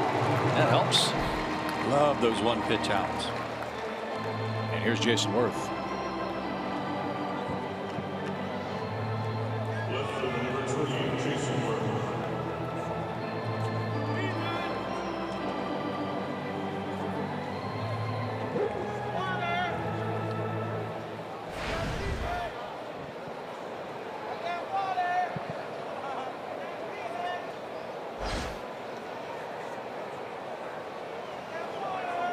Worth started the night hitting an even 300. Might recall several years ago, a lot of folks around baseball had eyebrows raised when the Nationals signed him to that gigantic contract. You took the words right out of my mouth. To the shortstop. Dansby's got it. 2 outs on 3 pitches. Kind of pales in comparison already to some other contracts. However, I think it's safe to say that Jason Worth coming to Washington after all those terrific Philadelphia teams was exactly the veteran presence, a guy that knew how to win, a guy that could help create a clubhouse culture in Washington. And in his last year of his contract, they really want to send him off in grand style and advance in the playoffs and get to the World Series and win it. Anything short of that's going to be a real disappointment for them, especially when they've made deals for Wieters and Eaton. They were hoping to get a full season out of Trey Turner, which is going to be cut a little bit short at the very least. Well, ownership certainly has done its job. The Nationals opening day payroll a whopping $164 million. A lot of that goes to Scherzer, a lot of that goes to Bryce Harper, a lot of that goes to Steven Strasburg. As Wieters didn't get it. 2-1 your count. What'd you tell me Strasburg gets next year? Or is it 18? 19. In 2019, well, Strasburg the next 2 years. This year and next year, $18.3 million. In 2019, his salary goes to $38 million. In fact, Scherzer and Strasburg will combine to make $75.7 million alone in what will be the free agency year for Bryce Harper. That will be most interesting. Top of the order coming up for Atlanta, down 2.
We welcome you to opening week at SunTrust Park. So far, things have gone very well for the Braves, but tonight they've run into a buzzsaw. Max Scherzer and the Washington Nationals are trying to snap the Braves' perfect home record and 5-game winning streak overall, and that's what Max has done in his first 5 innings.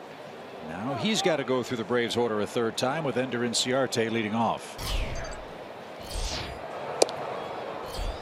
And that's down and in, ball 1.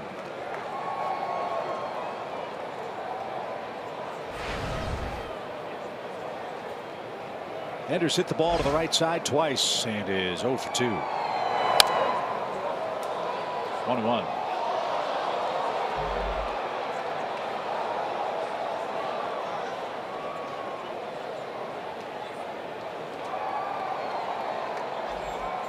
Only 12 games into the season, the Braves 6-6.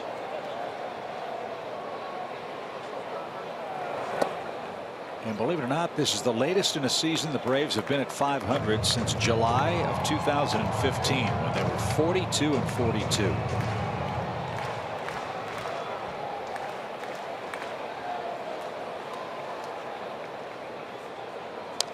And that was right about the time Jason Grilli got hurt. Right. Towards Achilles out in Colorado, and Braves really had a rough time from that point forward.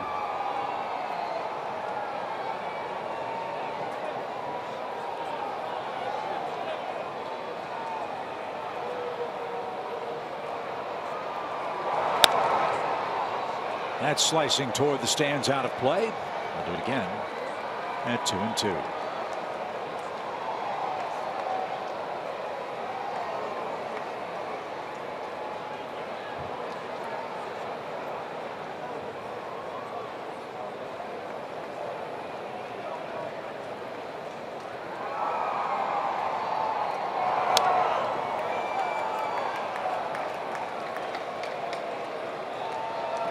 Ender's been getting that front foot down quickly for a while during this good stretch he's on, but it's especially important to get it down quickly against a hard thrower like Scherzer. Take a long stride against this guy, you're sunk. Full count. Braves need a base runner and then someone to pop one to get it tied. It's 2-0. Dansby's next. Freddie Freeman lurking. Here comes the payoff. And a fly ball toward Eaton in center. And he's going to catch that for the first out. Dansby Swanson brought the crowd to its feet last night. Another one of the season of firsts here at SunTrust Park, brought to you by Bill Holt Chevrolet. First walk-off. You can see Brandon Maurer kind of knew what was coming when he knew that he didn't hit it hard. And in front of Cordoba. There's the list of the season of firsts. An ever-expanding list here in the first week. And Dansby didn't get it. He has struck out twice tonight. And he's down the strike. Saw a great stat. First walk-off hit at Atlanta Fulton County Stadium, turned in by Henry Aaron. First walk-off hit at Turner Field, Andrew Jones. First walk-off hit at SunTrust Park, Dansby Swanson.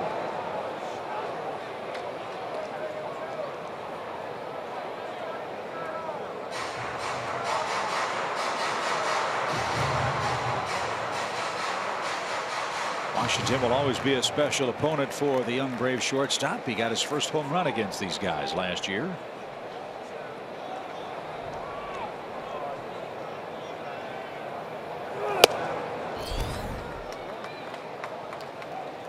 And he didn't hit it over the fence. It was an inside the park home run. Exactly. Trey Turner may have been the center fielder on that. Got too close to the wall. Mm-hmm.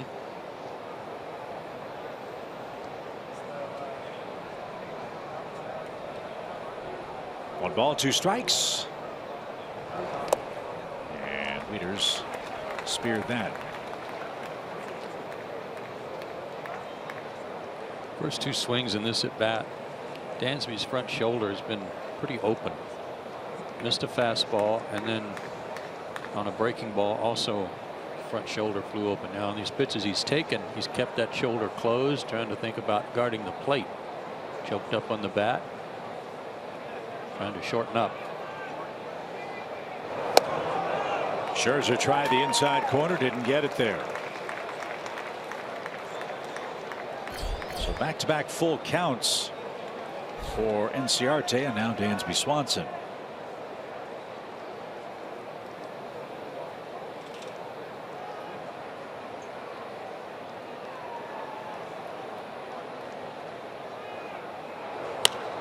Another fly ball to Eaton in center. And 2 are out for Freddie Freeman. Freddie's reached twice, and he's our Yellowwood brand bringing the lumber feature.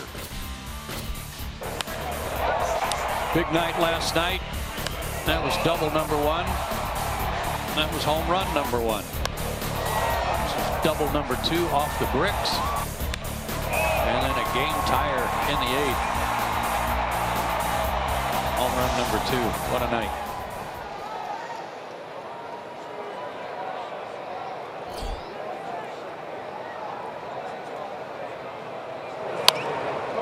That's pulled foul past Eddie Perez. Strike 1 for Freddie.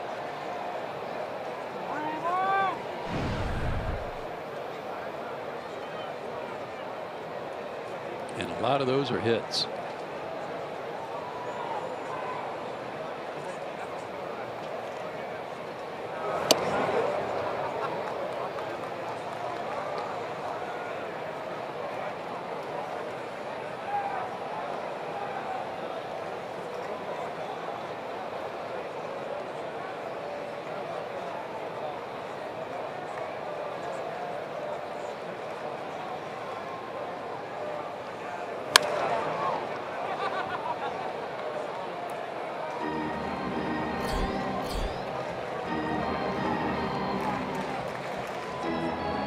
Braves had a chance in the 4th inning. Runners 1st and 3rd, but a double play took them out of their best chance to score tonight.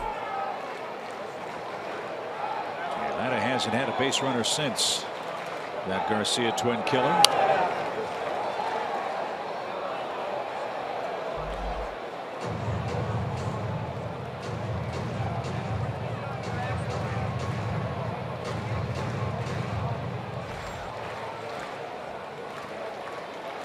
Strikeouts, 2 walks for Scherzer tonight. Sorry, Joe. That's okay. Good pitch spoiled right there by Freddie again. Been in on him a lot in this at bat.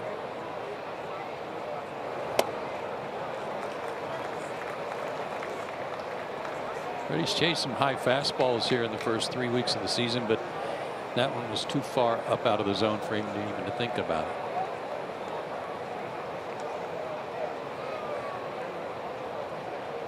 Now the 2-2. Spoiled again. Didn't locate it where he wanted to. Wieters wanted the slider in, probably a back foot slider, and left it out. And it was a backdoor slider that Freddie hit out off of Weaver last night.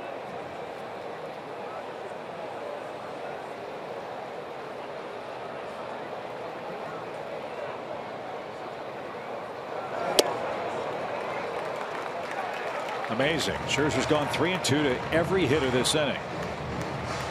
But no walks so far.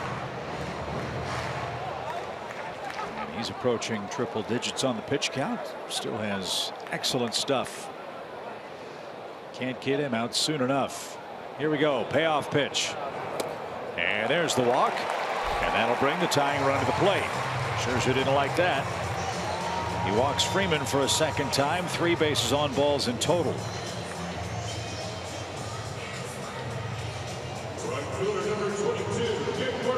Well, we highlighted the 2 stars on each team, Bryce Harper and Freddie Freeman. Harper's been on base twice with a double and a walk. Freddie's been on base 3 times with a single and 2 walks. So far, the Nationals Cavalry's had a little more luck than Freddie's supporting cast tonight. Let's see if Nick can change that. At least they're running his pitch count up. Maybe somehow, some way, that'll enable the Braves to get into their bullpen a little earlier than normal. off this guy. He threw 104 pitches in his last start at St. Louis when he got beat 6-1, and he only worked 6 innings in that one. Struck out 10. And tonight the Nationals are starting one of the worst road trips I've seen in a long time. And Dusty Baker's talked about that to the Nationals faithful. First the pitch, down and in. And now Wieters has spotted something. 2 balls, no strikes. Nationals have played back-to-back games with the same start time once in their first 12 games. They have this series with the Braves, which concludes on Thursday night, a night game. They then have to fly to New York, play the Mets. That series ends with the Sunday night game. They then fly from New York all the way to Denver and play Monday. They have a long series with the Colorado Rockies and then have to fly all the way back to Washington and without a day off play again in their home park. That will not be an easy trek. Hang with them.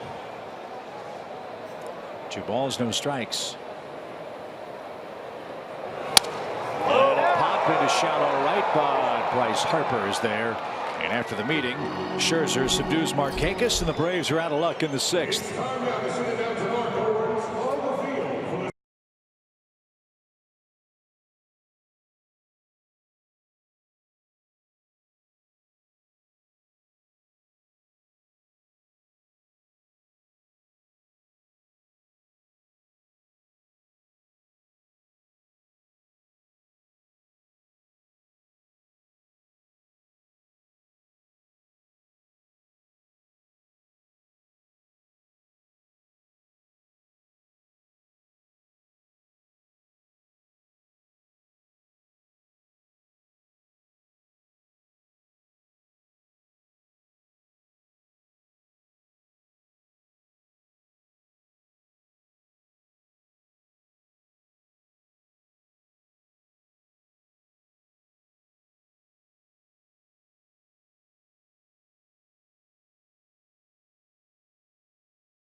Braves Baseball is brought to you by your local Toyota dealer. Let's go places.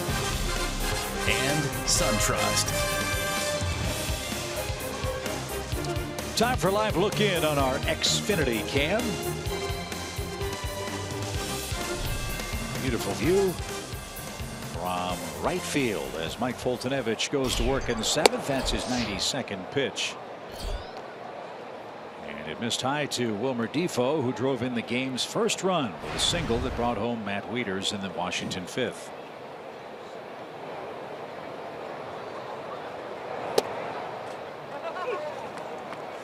Mentioned Trey Turner a couple of times being out for the Nationals.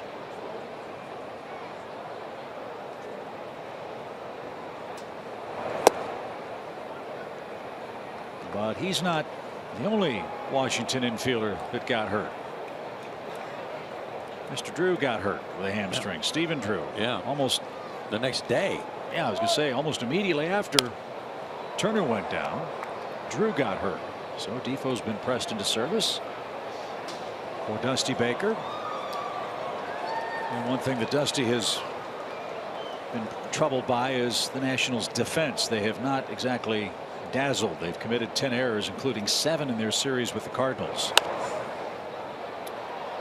So that, in concert with a leaky bullpen in the early days of the season. It's one reason why Washington's 7-5. That's unusual defensively. Rendon's solid at third. I know they're missing Turner at short. That's probably part of it. Although I'm told that Defoe has had every hard hit ball that's been hit against the Nationals have been hit right at him, for him to try and figure out a way to handle it. And he's, according to their people, the fact that he's only made a couple of errors is amazing. Strike three that got by Suzuki on the ricochet. He's going to fire to first, and a stretch by Freeman got his man.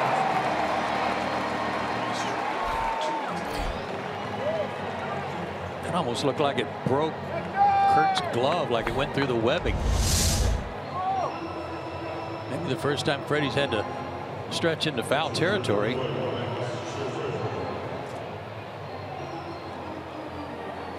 And again, off the brick wall, that helped coming back.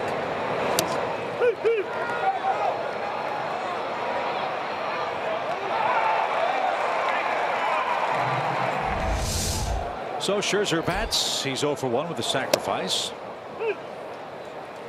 That sacrifice led to the second Washington run. And so far, 2 has been more than enough for the Cy Young Award winner. Adonis at third. He'll make the throw to first, and Scherzer is the second out. Time for our limited baseball break, brought to you by T-Mobile. News and notes around the major leagues tonight. The demise of the Yankees was a bit premature. The Cubs not off to a great start, and we mentioned Starling Marte suspended today in Pittsburgh. 80 games, going to have to start cracking down even more than that. I don't understand players. Here's a guy who's successful, a good player. Why would you do that? And why on earth would you think you'd get away with it? Well, I don't know the answer to that.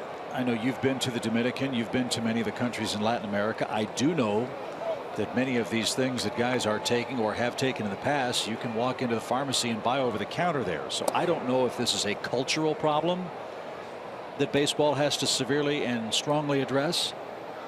But as you just said a couple of innings ago, this isn't something that you just throw in your mouth like an aspirin and swallow with a glass of water. There are no excuses anymore. I don't disagree. And whether you can buy it over the counter there or not, for any professional baseball player not to be up to date, on top of all of the banned substances before they ever put something in their body, either by injection or orally, you're nuts if you don't know. I totally agree. I'm just wondering if that is in some way part of the root of this problem, that baseball may want to investigate how, and maybe there isn't a way, maybe investigate how we get to that part of it in the Dominican, in Mexico, in Venezuela, or wherever those opportunities to purchase those things legally exist, because in our game here, obviously they're not.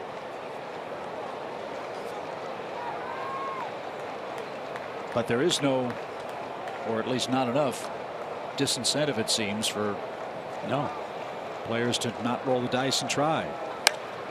Fly ball to center by Eaton, pretty well hit. Ender on the run, onto the warning track, and at the deepest part of the ballpark calls it in, and that retires the side. 7th inning stretch in Atlanta. It's 2-0 Washington.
Welcome back, everybody. Nats lead this one 2-0, bottom of the 7th. If you have not been to Hope and Will's Sandlot, you need to go. It is absolutely incredible. I'm laying down the bunt after a whiff. Lots to do back there, and I'm getting down the line. I'm running against Ender Inciarte right here. I've got a little hitch in my run because I'm in dress shoes, guys, and I topped out at 74, although I think there's something wrong with the gun. Special thanks to Gretchen Caney in the Fox truck, who filmed my one whiff. That was the first ball I saw off the machine. I hit a bunch of lasers, a couple home runs, and you picked the one that I swung through. But I always got the bunt down, guys. You got your kids, and if you're an adult who likes to come alive like me and feel like you're 10 again, go to Hope and Will's Sandlot. A whole lot to do. Back to you guys. Hey, Birdie, 3-8 down the line now. That's Yes. pretty good. No wonder he's dropping a bunt down. Well, my arm doesn't work anymore, but my legs are hanging in there. Yeah, I was going to ask, how's the shoulder and how's the hamstring? The shoulder's a little rough. I'm jumping on the Advil as we speak, but the legs are hanging in there. So, you know, let Snick know if we need a pinch runner. I can come out of the well. Nothing to be ashamed of, as we saw last night from 74 miles an hour. No. You know, I thought I was tops of the day. I got a little arrogant, and some guy over there in his late 20s hit 89. Really? Wow. So, yeah, Coppy may need to make some rounds out there. Okay. Now, have you seen the what's the zip line? Yeah, the zip line. The zip line, yeah, it's short and sweet. Rough ending on that one. And you got to be ready because you get jerked up in the air, down, around a little bit very quickly. So, really? Yeah, so I wasn't ready to tackle that, but maybe next time. All right. We also got a climbing wall as well. There's so much to do. It's so well done. Mike Plant and others just did a phenomenal job planning out this experience. Yeah, they say that within the ballpark there are several different neighborhoods, as they call them. I mean, it doesn't matter what you like. There is something here for you. What age group, what gender, it doesn't matter. There's something for everybody. And as you saw earlier, you can even eat healthy. And all the food is fantastic. And yeah, the experiences are just over the top. Great work, pal. I appreciate Good that, hustle. guys. I'll pay for it tomorrow. Yeah, We'll see. Get some ice. All right. Paul Bird downstairs with Braves down 2-0. Max Scherzer in the 7th. As Brandon Phillips leading off. Brandon's 0 for 2.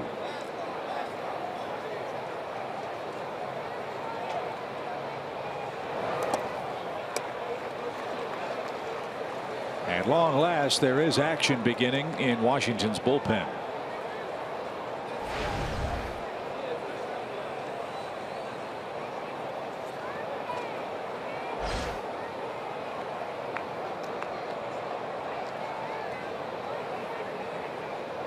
The way things stand now, Braves are going to get Freddie Freeman to the plate one more time. Defoe at short gets Phillips, 1 out. That's that pitch you can't give up on as a right-handed hitter. It is started at you, and you know it's going to come back over the inside part of the plate, or you hope it is. And that's what Brandon was trying to fight off there.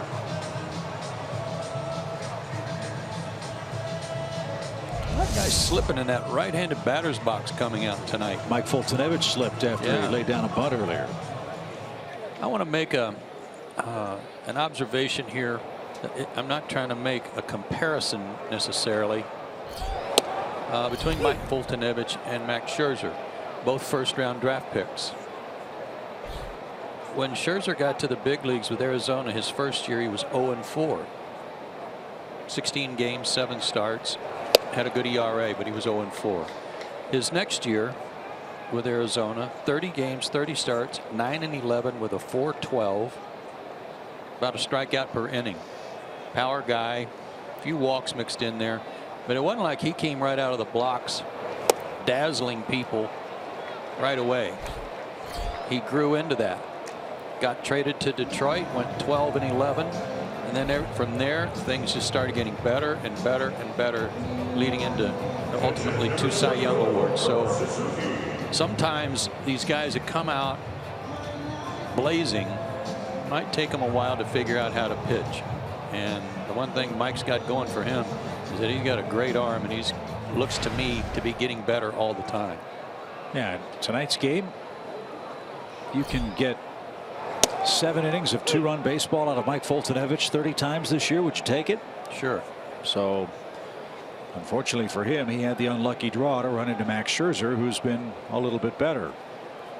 He's given the Braves only 2 hits with 6 strikeouts.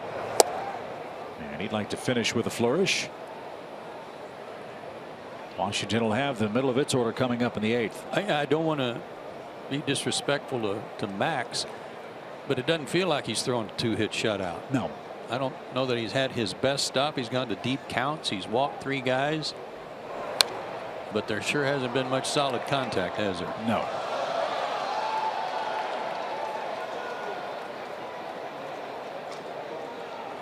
But this is what a top of the rotation guy does. If he doesn't have his good stuff, he can still shut down the opponent. Still throw a 2-hit shutout. Yeah, right. Yeah. 1 ball, 2 strikes for Suzuki.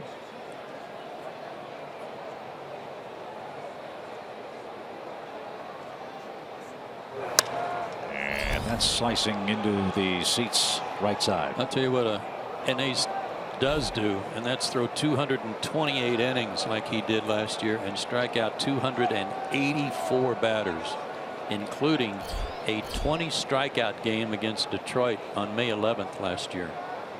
With 284 strikeouts, the 3rd most strikeouts in Washington baseball history, and that includes guys like Walter Johnson, who struck out 313 men in 1910.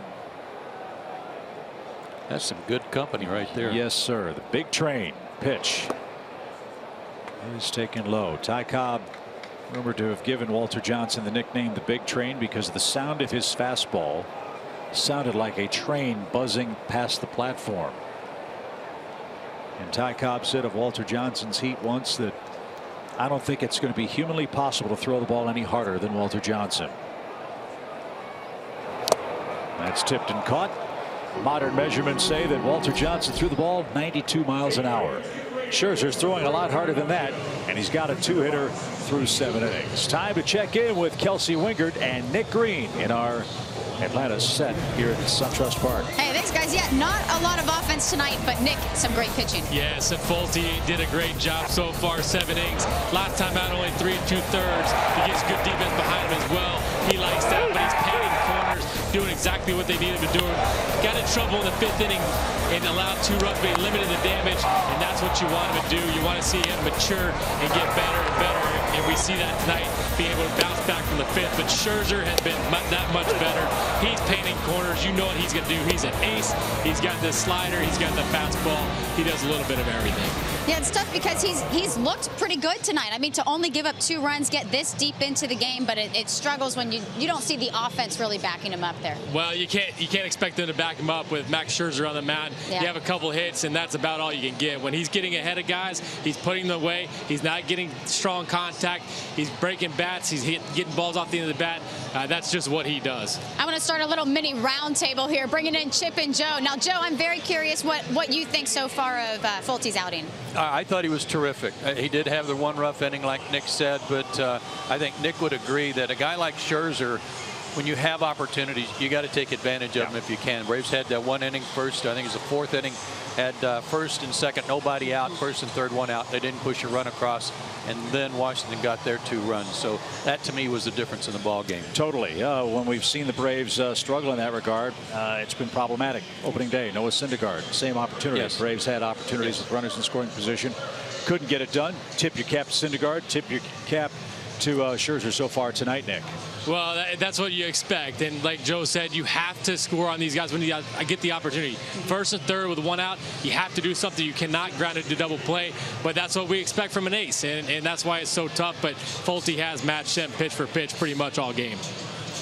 So, Chip and Joe, we're enjoying the game so far, hoping the Braves can really scratch across some runs here. And we're enjoying y'all's call. Well, thank you very much. Thank you. Let's see if we can enjoy a nice relief outing from Eric O'Flaherty, I believe. That's indeed who is out there for Atlanta. Mike Fultonevich, 7 innings, a 5-hit, 2-run ball. And Eric delivers. The first pitch smack to Dansby. It's stuck in the webbing, and he throws out Rendon on the first pitch. 1 man down.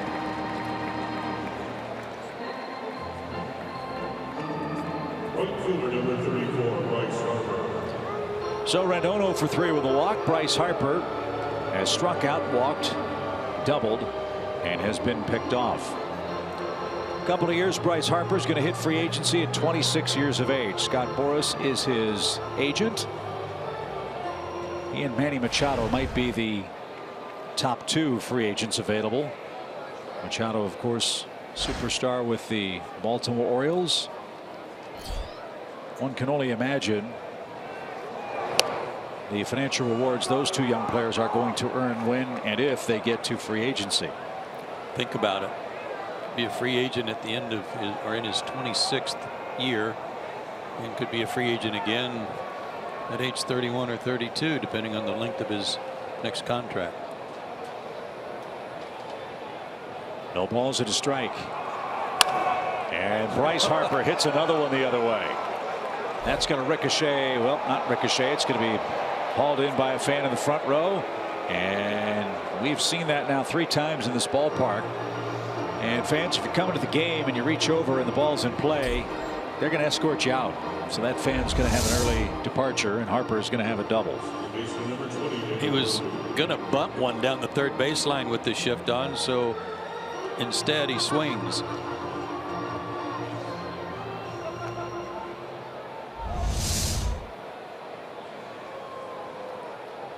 So Harper now with 4 doubles on the year, 2 of them tonight. And the Nationals look for a little insurance with Murphy and Zimmerman coming up. Well, we showcased Freddie Freeman and Bryce Harper, the 2 slugging stars for their respective clubs tonight. Both of those men have had good nights at the plate, and both of those guys are certainly worthy of all the attention they get, not just in Braves country for Freddie Freeman, but for Bryce Harper, Nationals country, and the worldwide baseball audience. This guy is a tremendous player and already an MVP award, and looking like he's going to break out again in 2017 with a monster season for this Washington club. Murphy gave himself up. Harper to third with 2 outs. And on the other side of that, I think America is just, in a way, just waking up to Freddie Freeman and how good he is. And we know that in our division and an extension into all of the National League, they're aware of it. But baseball fans in general are beginning to get a real taste for how good this guy is. And as this Braves team improves, and as the Braves are seen nationally more frequently, Freddie's reputation is going to do nothing but improve. Right. And that's great for baseball. Freddie's a great family man, wonderful husband, father, great representative for the Braves uniform and organization. Bryce Harper does a lot of those good works as well in Washington, D.C. And as good as they are on the field, I think we forget they're still both in their 20s. Yeah. Doing these incredible things.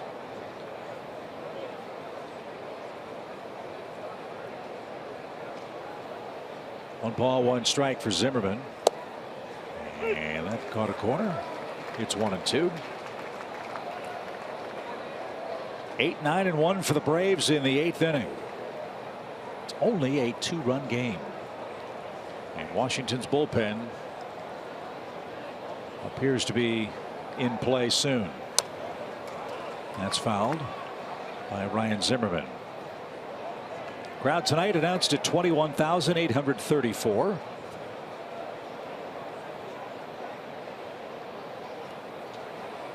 We hope you'll consider joining us tomorrow night for game 2 of the series. Julio Teheran will pitch for the Braves.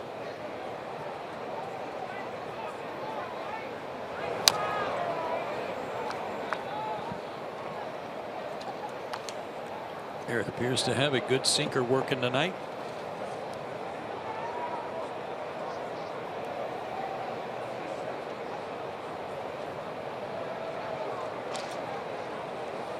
Strasburg listening in on that conversation since he pitches here Thursday night.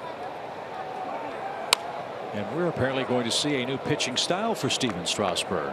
Yeah, that's what I hear. Strasburg has abandoned the traditional windup and is going to pitch almost entirely out of the stretch for Washington. Strasburg had a tremendous start to his season last year and then got hurt again. The pitch.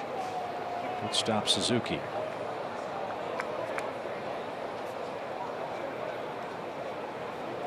Eric O'Flaherty with a rough outing his first time out against the Mets, but since then he's worked 3 1/3 innings of no hit, no run, no walk baseball with 4 strikeouts prior to the double by Harper. Eric wanted the pitch, didn't get it, and now it's a full count.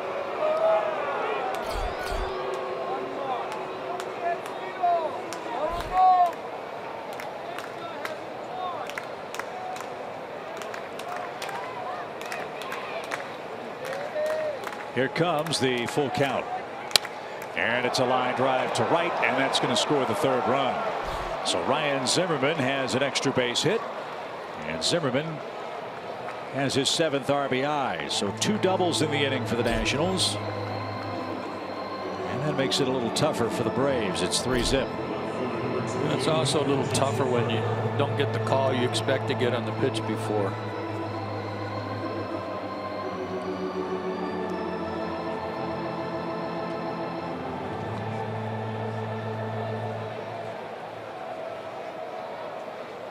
So that's the 99th career RBI for Ryan Zimmerman against the Braves.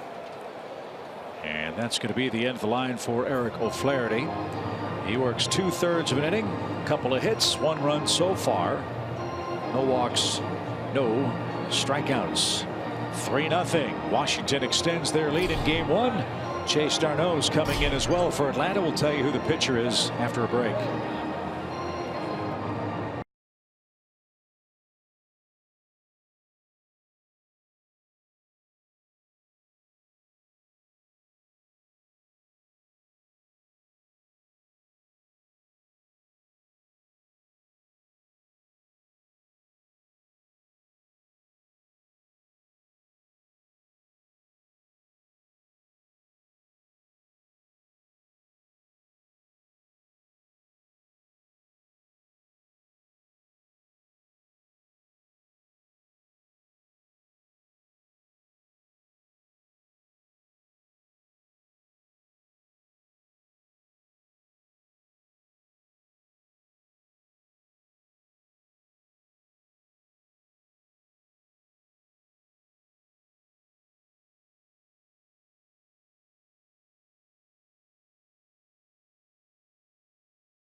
Friday, June 9th, when the Mets are in town, it's Bartolo Colon bobblehead night presented by Coca-Cola.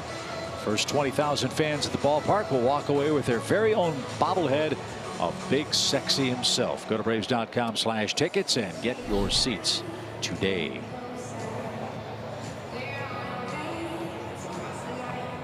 Double switch for Atlanta. Chase Darno's taking over at 3rd base. He'll bat 2nd. And in the 9th spot when Atlanta comes up in the 8th inning. And Luke Jackson is out again in relief. See his numbers last year in 8 games with the Rangers. The Braves got him in the offseason. Hard throwing right-hander, worked a 1/3 of an inning in yesterday's ball game and did a good job. Got out of a jam.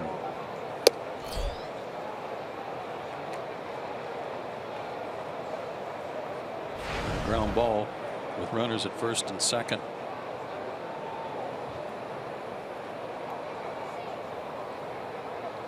One ball, no strikes. Blazing fastball to even up the count.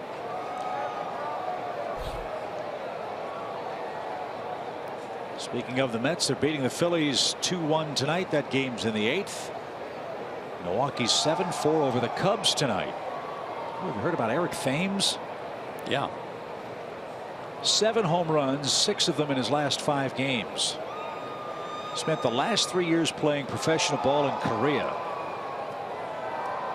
And here he is slugging away for Milwaukee with homers in his last 5 games in a row. The record is 8, of course, held by Dale Long, Don Mattingly, and Ken Griffey Jr. They did not re-sign Chris Carter. Needed somebody to play first. I'd say they've chosen wisely. Yes, they have. 2 doubles tonight for Thames at Wrigley Field. 1 ball, 1 strike for Worth. Powder River right down the middle. Jackson was a supplemental draft in between the first and second round in 2010 by the Rangers, and Atlanta got him for Terrell Jenkins and Brady Feigl in December.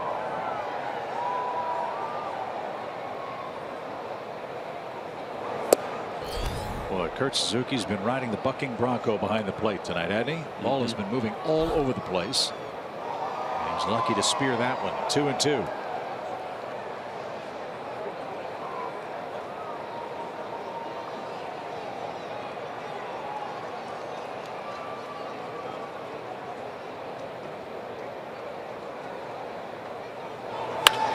To center. Enciarte on a sprint. Still going back. Reaches up and makes the catch before finding the center field fence. Great jump.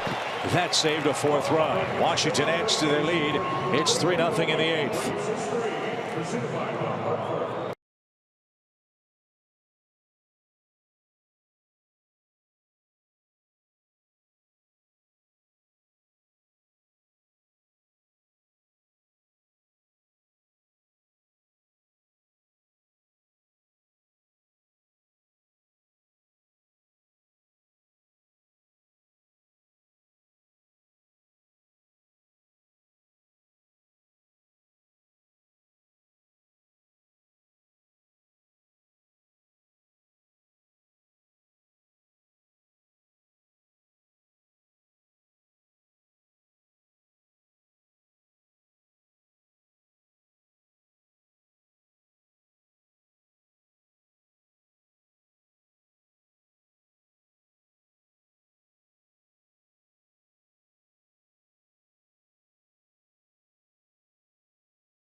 Has the lead. Too much Max Scherzer, and he is our SunTrust confidence play of the game. Well, nothing that came as any surprise to us tonight. We knew it would be a tough battle for the Braves while he was in there, and it was.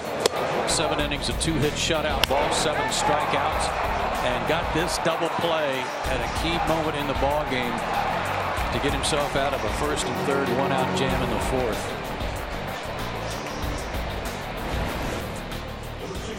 So the new pitcher for Washington is Sammy Solis. And he will face Emilio Bonifacio, who can switch hit. Yeah, he hasn't exactly been spot on so far this year. Fastball, curveball. You just saw the curve. And his fastball is in the low to mid 90s. Last 4 games, the Nationals relief corps has given up 6 earned runs. And that one's bounced foul. The season started even more disastrously for them. In fact, last 10 games, the Washington relief corps only had 1 game in which they didn't allow an earned run for Mike Maddox. Think about that. 10 games, they've been scored upon in 9 of them in relief. There's a good start for Solis. He caught Bonifacio looking. 8 Braves have been struck out tonight, 1 away. And the numbers for Dusty Baker's relief corps are not good at all. They're 3 for 6 in saves. 10 homers in 36 innings allowed with a .625 bullpen ERA. So he's rolling the dice trying to find somebody to throw strikes and get an out and keep it in the ballpark. And that was a big question for them going into spring training. Number one, who would close for them? Mark Melanson is now a Giant. And Melanson did a nice job for these guys when he came over midseason. They didn't bring him back.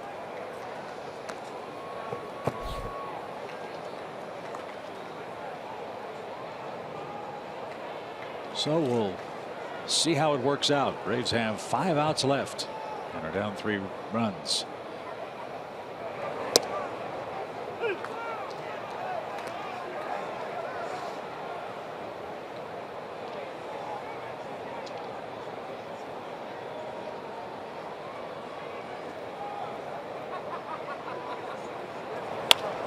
Up the middle. Murphy backhand. Long throw is terrible. And Chase Darno has an infield hit. And we go to the top of the order now. That insurance run for the Nationals in the top of the inning is a big one. Because when you're down by 2, especially with the top of the order coming up, you get somebody on, your time run's always going to come to the plate. But now the Braves have to have a little more of an extended rally. That one just kind of came out sideways from Murphy's hand, but it was going to be a hit anyway.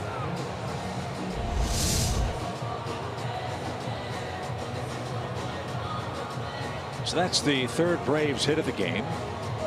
And Ender Inciarte's coming up. He was 0 for 3 against Max Scherzer.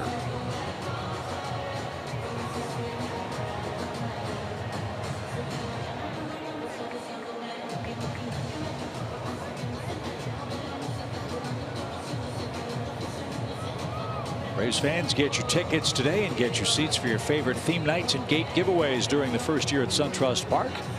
Bartolo Colon bobblehead night, told you about that. Star Wars night and many more. Go to Braves.com/promotions and get all the details.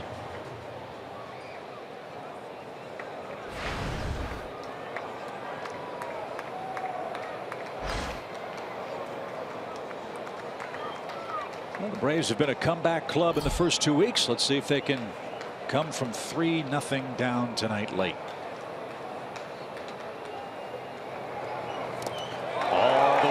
Stop. That'll help. That'll keep the Braves out of double play.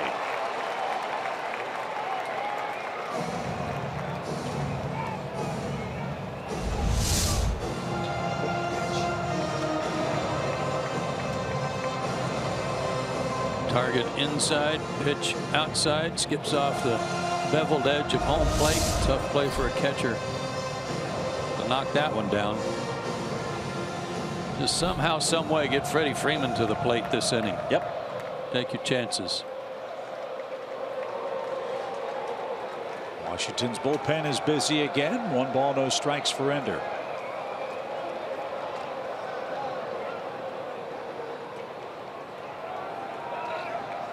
And another late timeout call.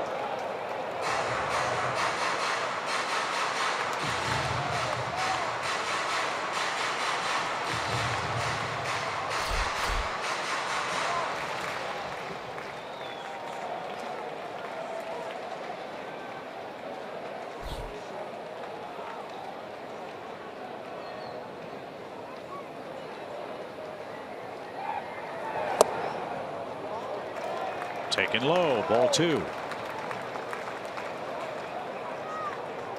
He made an excellent pitch sequence to Bonifacio. 2 breaking balls that were good breaking balls, even though one was pulled hard foul, and then a fastball got him looking.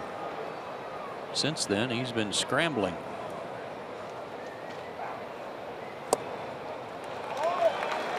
(3-0) Hotline.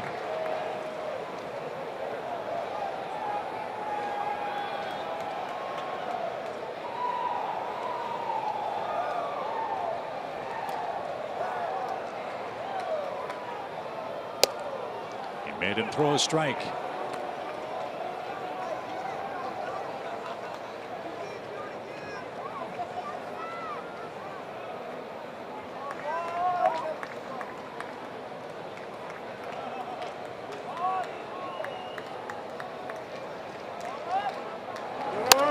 Squib toward Rendon. He'll look the runner back and throw to first in time. 2 out. It's a nice comeback for Solis to get Inciarte to roll out. Now Dansby Swanson's the hitter. Freeman on deck.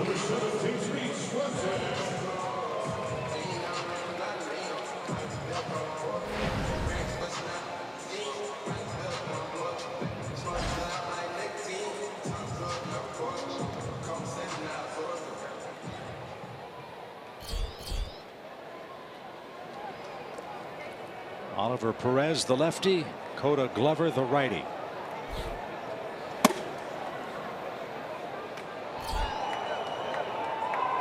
Let's see what Dansby can do with 2 out. If he can reach, it'd be interesting to see if they bring another lefty in to pitch to Freddie. That one got away from Wieters again. Another wild pitch.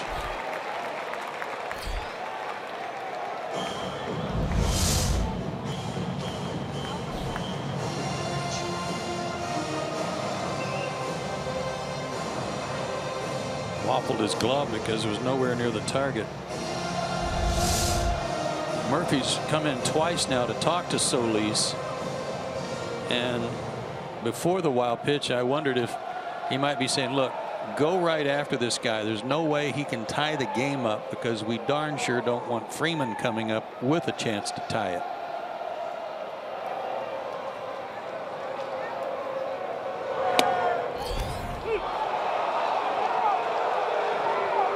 One ball, 1 strike. Braves dugout giving it to CB Buckner. I'm surprised it's taken this long for him to acknowledge it. It's been going on.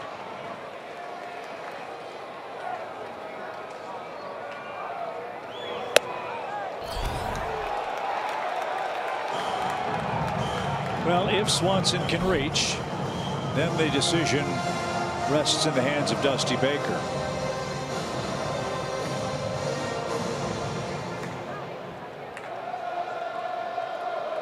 The lefty Oliver Perez or the righty Coda Glover to face the left-hand hitting Braves first baseman. Popped up and out of play. Perez has faced only 3 left-handed hitters. They're 1 for 3 against him. Glover has held them to a 2 for 12 mark. Freddie's certainly seen Oliver Perez a lot. Right. But we got to get there first. Yeah, got to get him on. His fastball is good enough that you've got to respect that at 93 to 95 or 6. That's why his breaking pitch is pretty effective.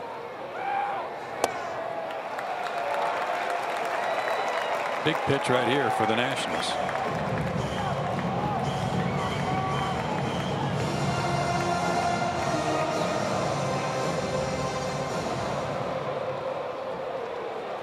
Full count for Dansby Swanson. Popped him up. And Eaton in center is going to put that away.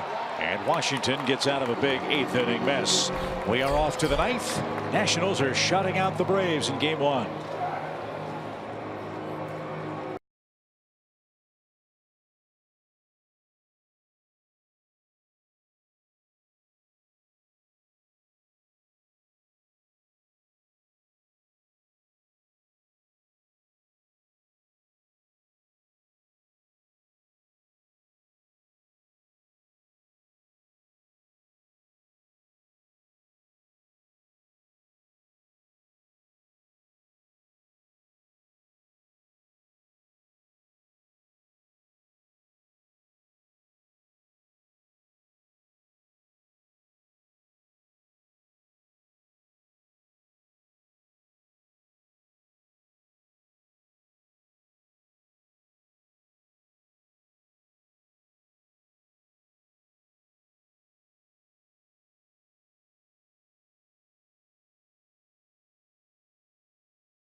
3-0 in the 9th inning. And welcome back into our set here in Battery, Atlanta for this Xfinity game break. So let's take you out to Citi Field for another NL East battle. It's Georgia native Zach Wheeler pitching well for the Mets. He went 5 innings, only allowed 4 hits and 1 run while striking out 7. That game currently tied up at 2 apiece in the bottom of the 8th inning.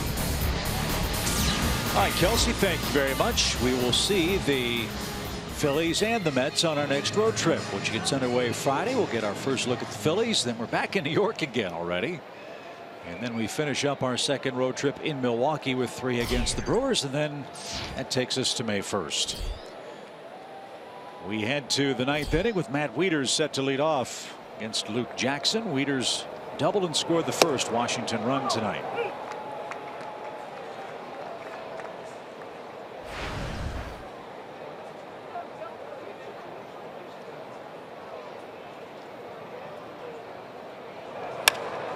Fly ball toward left. Bonifacio to his left has a lot of room.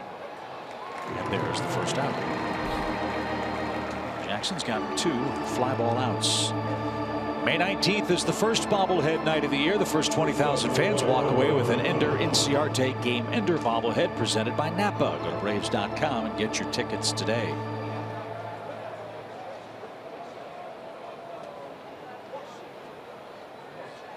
Wilmer Defoe 1 for 3 with a run and an RBI.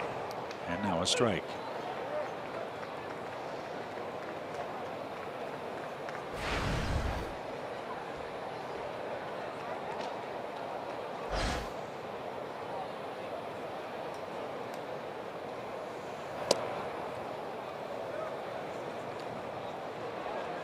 Reds won tonight behind Bronson Arroyo. They beat Baltimore 9-3. Bronson Arroyo, boy. Yep. Hanging in there. Good for him. Didn't pitch for 2 years. And what a lift that is for the Cincinnati Reds, who, as we mentioned last night, have 4 starters already on the disabled list, and we're not out of the 3rd week in April. Another team that's been suffering some real bad injury luck has been the Rockies. Is it John Gray? Yeah.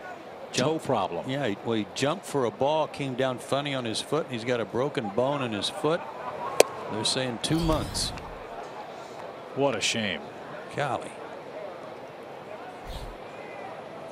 The Rockies, one of the good stories in the early season. They're 9-5. They're tied with Arizona out west at the start of tonight's play. They're getting great work out of their bullpen. And that guy at third base is pretty darn good. Nolan Arenado. Kind of guy you would pick to build your team around if you're starting a new one.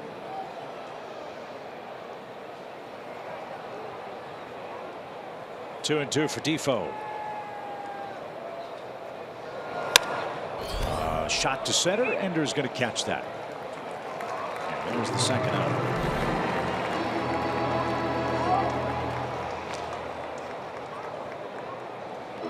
So Solis will be taken down. Washington will go to the bench.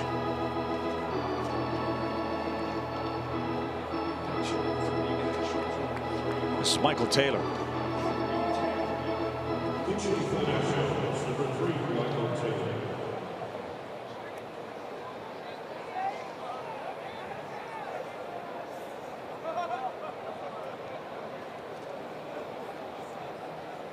Made the opening day roster for the 3rd year. Did Michael Taylor this season, but and if you don't know much about him, what do the notes tell you about him so that you'd know? Well, he's a dynamic young outfield talent and enters the 2017 season with 5 career leadoff homers. Well, dynamic outfield talent's about all I need. That was all you needed? Yeah. Okay, well, that dynamic young outfield talent doesn't have a place to play on this team yet because their outfield is stacked with Harper, with Eaton, and of course Jason Worth.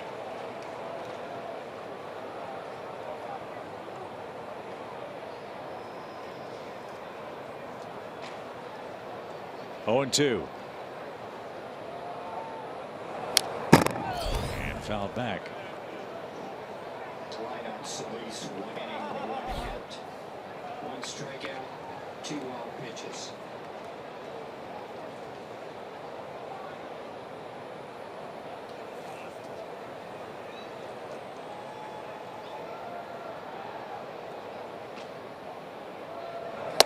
Strike 3 called, and an impressive inning and a third from Luke Jackson tonight. Good arm. That's one of the highlights. So it's last call for Atlanta. 3 to tie, 4 to win. Who better to start a rally than Freddie Freeman? He'll lead things off next.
Been a nemesis for the Braves. They have been tonight, leading 3-0 in the 9th inning, and tonight's cold hard facts illustrate that. They're brought to you by Clean Crisp Coors Light.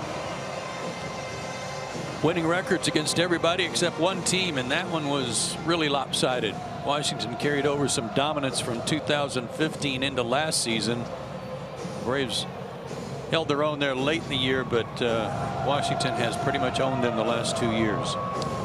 So now another in a long line of power arms ascending to the upper reaches of Washington's system. The hidden gem in the Nationals A's trade in 2013, Blake Treinen, who enters this season with 1 major league save.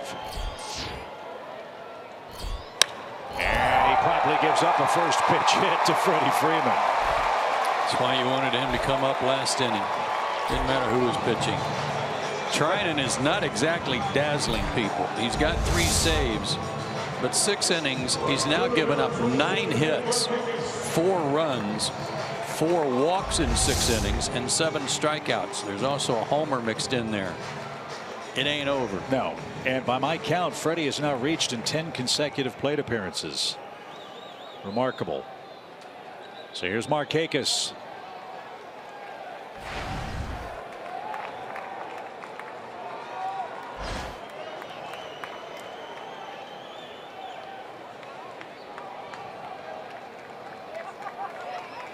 Brandon Phillips to follow, then the pitcher's spot. Let's hope we get that far. Braves need 3 to tie. They have their 4th hit. Markakis digging in.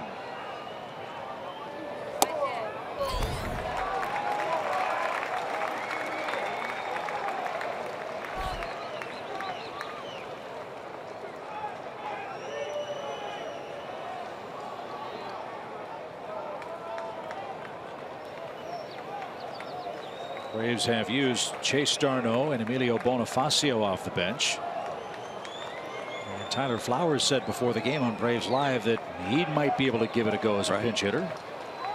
So keep that in mind if we get that far. 1 ball, no strikes.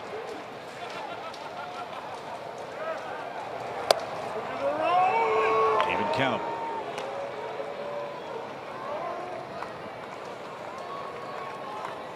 And there is Tyler.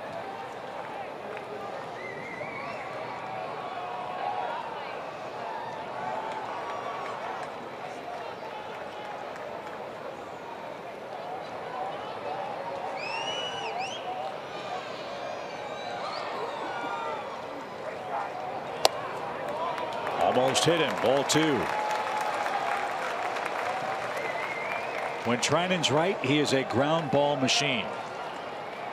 Yeah, his hard fastball, it's mid to upper 90s is a sinker. It is hard sink with a slider and a changeup that you just saw. Doesn't throw the changeup that much. There's the ground ball. Murphy will go to second, and that's all Washington gets. They force Freddie Freeman. That cost the Braves their first out in the 9th inning. Markakis aboard for Brandon Phillips. Murphy makes that play very well. We've seen him do that. He does twice tonight. Yeah, he's got a good arm. That's what makes it.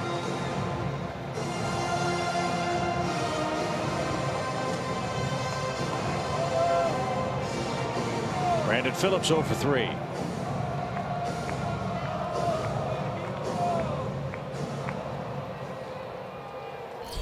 And Tyler Flowers is on deck. He will bat barring a double play from Brandon here. 3-0 Nats. We're in the 9th. 1 out. And the bounding ball foul passed on Washington. 0-1. Yeah, that spot in the order on deck is the pitcher's spot after the double switch.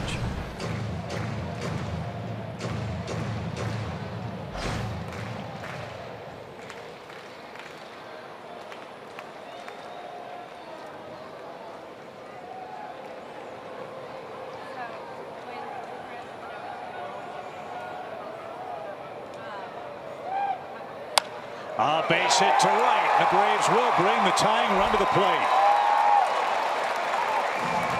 Nice piece of hitting from Brandon Phillips. And now you have to wonder if for Trident and the Nationals it's here we go again. And if you're a sinker baller, last thing you want to do is leave the pitch up. That's what he did. And Phillips extends his hitting streak to 5 games.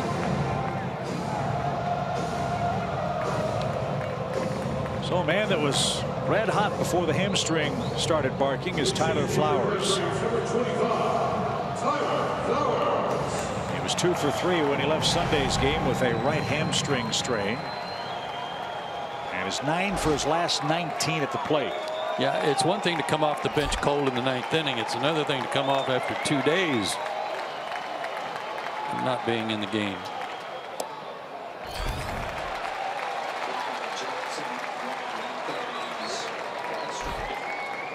So, a guy like this, you just don't want to be late. Put foot down and get your hand set, get ready.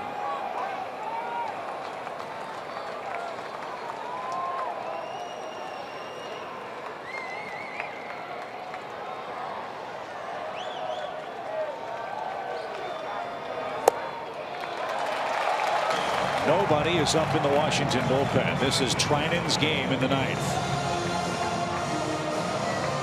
Comes Murphy again.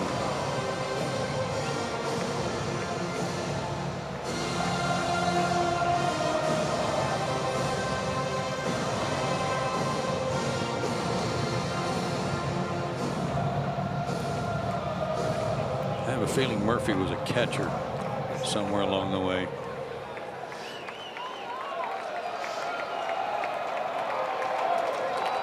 Good hitters count. 2 balls, no strikes.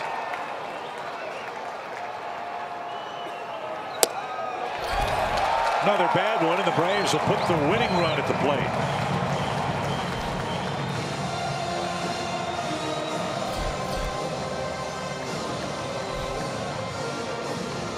A single, a force out, another hit, and now a 3-0 count for pinch hitter Tyler Flowers.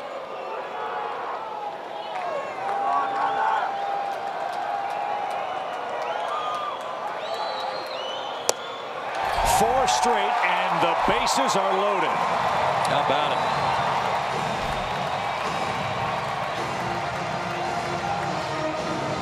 Gonna have to run for Tyler, I would guess. Johan Camargo will stand at first. So Flowers did his job.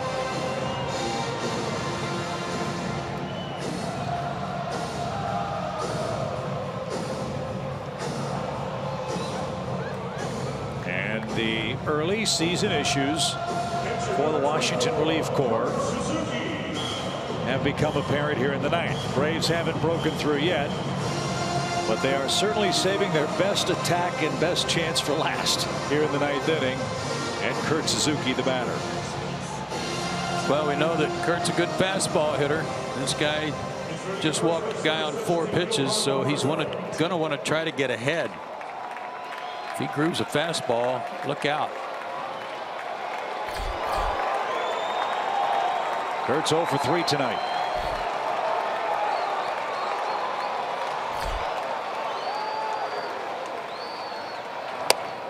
Ball inside, and after the meeting with Maddox, the Nationals bullpen has begun to work. Do we dare dream that Kurt Suzuki could hit his 2nd career grand slam right here? Why not? There's another guy that was vying for that closer role, Kelly, who begins to loosen up. His first slam was his rookie year in 2007. 1 ball, no strikes. Bases loaded. Ball 2.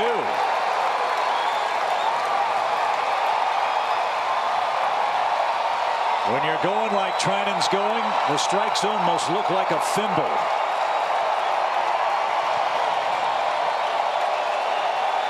Again, shrink your zone, look for a pitch in your wheelhouse, and try not to miss it.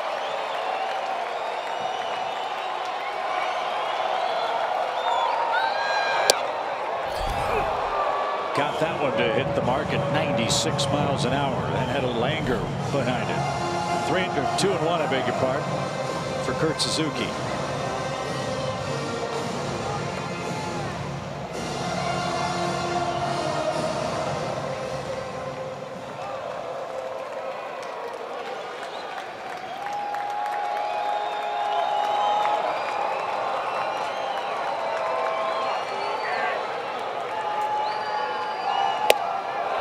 Stayed high, 3-1.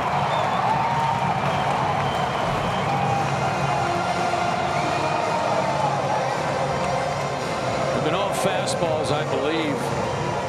No reason to think he's not going to throw another one. 3-1. Got to be looking for it anyway.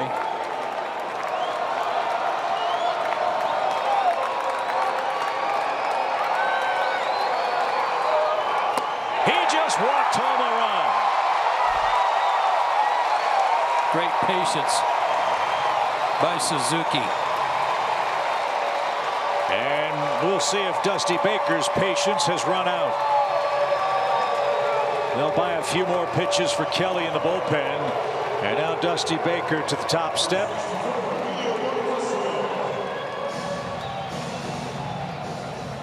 Is going to send Wieters out. That'll give Kelly a few more pitches. On a bases loaded walk for Suzuki. Brings home Nick Markakis. The Braves are on the board. Now the tying run is in scoring position. Winning runs at first base. And the parade of relievers will continue for the Washington skipper Dusty Baker. A run is in. Bases are loaded again for Atlanta. A fantastic finish, we hope, will follow.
Potential win from Max Scherzer, and that was what we talked about, Joe, earlier tonight. Try to keep it close, get him out of the game, and take your chances with the Nationals bullpen. And there is the game summary Freddie getting on base every time up tonight. 2 hits and 2 walks. Zimmerman had a big RBI hit his last time up to give the Nationals their 3rd run, and that's very instrumental right now. But the Braves are trying to figure out a way to come all the way back against Sean Kelly, whose fastball slider. He throws 93 to 94, 95 with a slider. But take a look at these numbers. 6 games, 6.75 ERA, and he's pitched 5 1/3 innings. He's given up 3 home runs already in 5 1/3 innings, and in his career, 24 save opportunities. He's been successful 11 times out of 24. So he and Trinan were battling for this opportunity during spring training. It was given to Trinan, and neither one has distinguished themselves. The Nationals bullpen has given up a run in 10 of their last 11 games. They've given up 1 tonight in the 9th. Emilio Bonifacio will hit again. Bases loaded for Atlanta in what's now a 3-1 game. And a strike.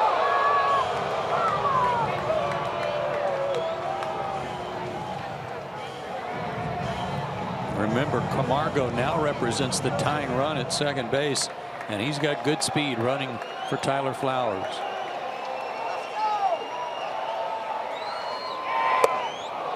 Boney swung through it.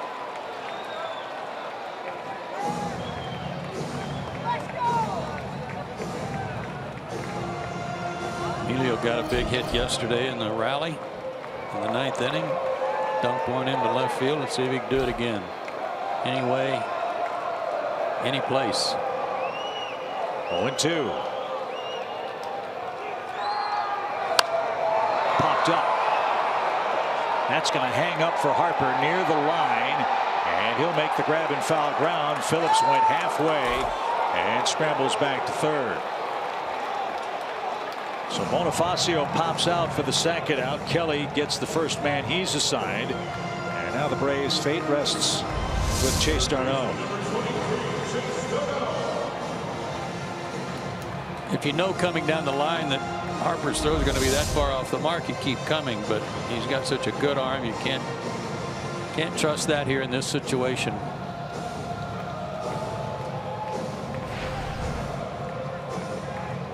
Well, Chase had a hit last time. Let's see if he can come through here with Braves down to their last out.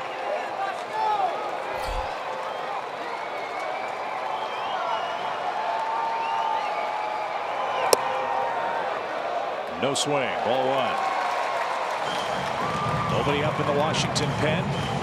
If Darno can somehow reach, Ender Inciarte waits in the on-deck circle. Nationals are playing Chase straight up, outfield straight up.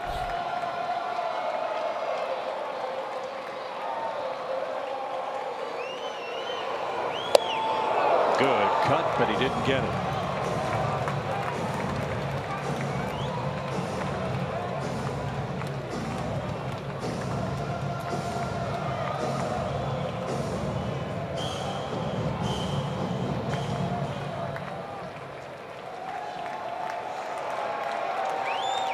One ball, one strike. A high slider called a strike.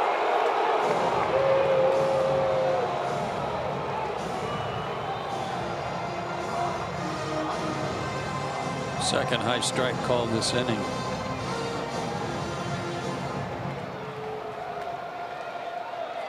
So now you got a battle. Got to put it in play somewhere and hope to find a hole. 1-2.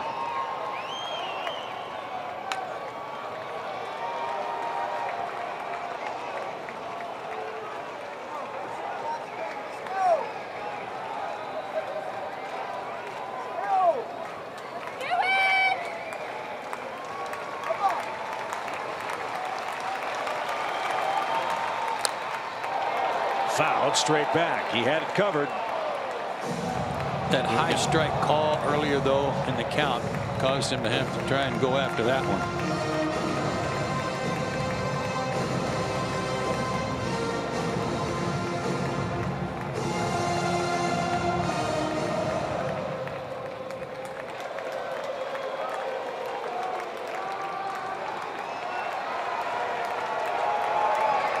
So here we go again. A ball and 2 strikes. You said he's got a battle. He's doing exactly that. Well, he's getting a little better timing too. That was a good swing. He was right on it. Just exactly what Freddie Freeman said about his at bat last night and his game tying homer in the 8th. Was that he was a little late on the first 2, but his timing was better on the 3rd. Phillips, Camargo, and Suzuki are the base runners. Darno versus Sean Kelly. The Braves down to their last strike again. You can see Chase choked up on the bat.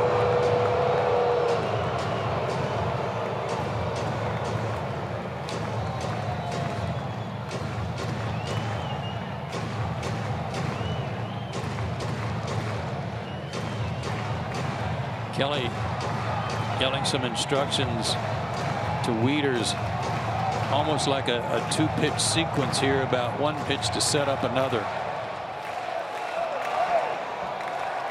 They're ahead in the count, nowhere to put Darno, but let's see if they go with a breaking ball to set up something else. Fouled away. And this is where Chase has really done a good job in his big league career. Did you know he has a lifetime .324 pinch hitting average in the major leagues? And he's fouled off at least 3 pitches once he's gotten 2 strikes. And that was an attempt at a slider, and it wasn't a very good one.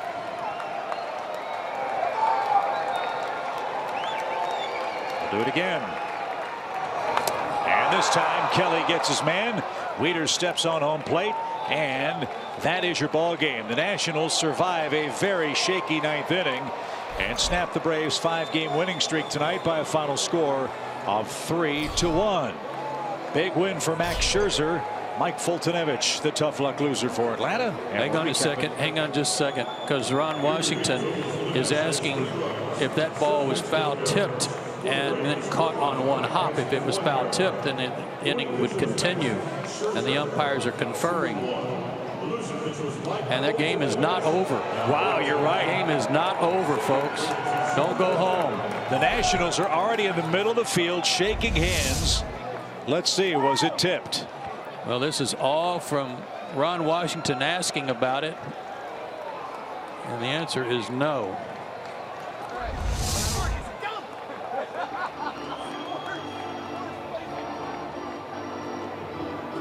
So the umpires are going to gather and discuss this. Now the Nationals are walking off. Or maybe it's their bench players that are walking off. You have to get the lawnmowers off the field, turn the sprinklers off. Yeah. We got trucks on the field. Come on, clear the field. This is everybody. The umpires are walking off, and Ron Washington stopped C.B. Buckner and said that ball was foul tipped and hit the ground. Asked the other guys, and they conferred and said, yes, we think it was foul tipped. Let's do it again. Wheelbarrows. So this is the real tool race. Yes, it is. Well, you talk about a second chance. This is not reviewable, and thank goodness, because there's conclusive evidence that he did not tip that ball. Right. And if the Braves somehow, some way steal this one, I mean, that's not even close. Good for you, Ron Washington. So he's at least stolen one more pitch and one more chance for the Braves to pull off a miracle. So those calls are even. Remember, Kurt Suzuki was grazed by a pitch, and didn't get first base. The game wasn't on the line then. It is now. Good for you, Chase. Get after it, son. No disputing this one. Wieters makes sure. And now, at last, that's your ball game. Washington beats the Braves in Game 1. 3-1 is tonight's final. What a crazy finish. We'll recap it for you from SunTrust Park in a moment.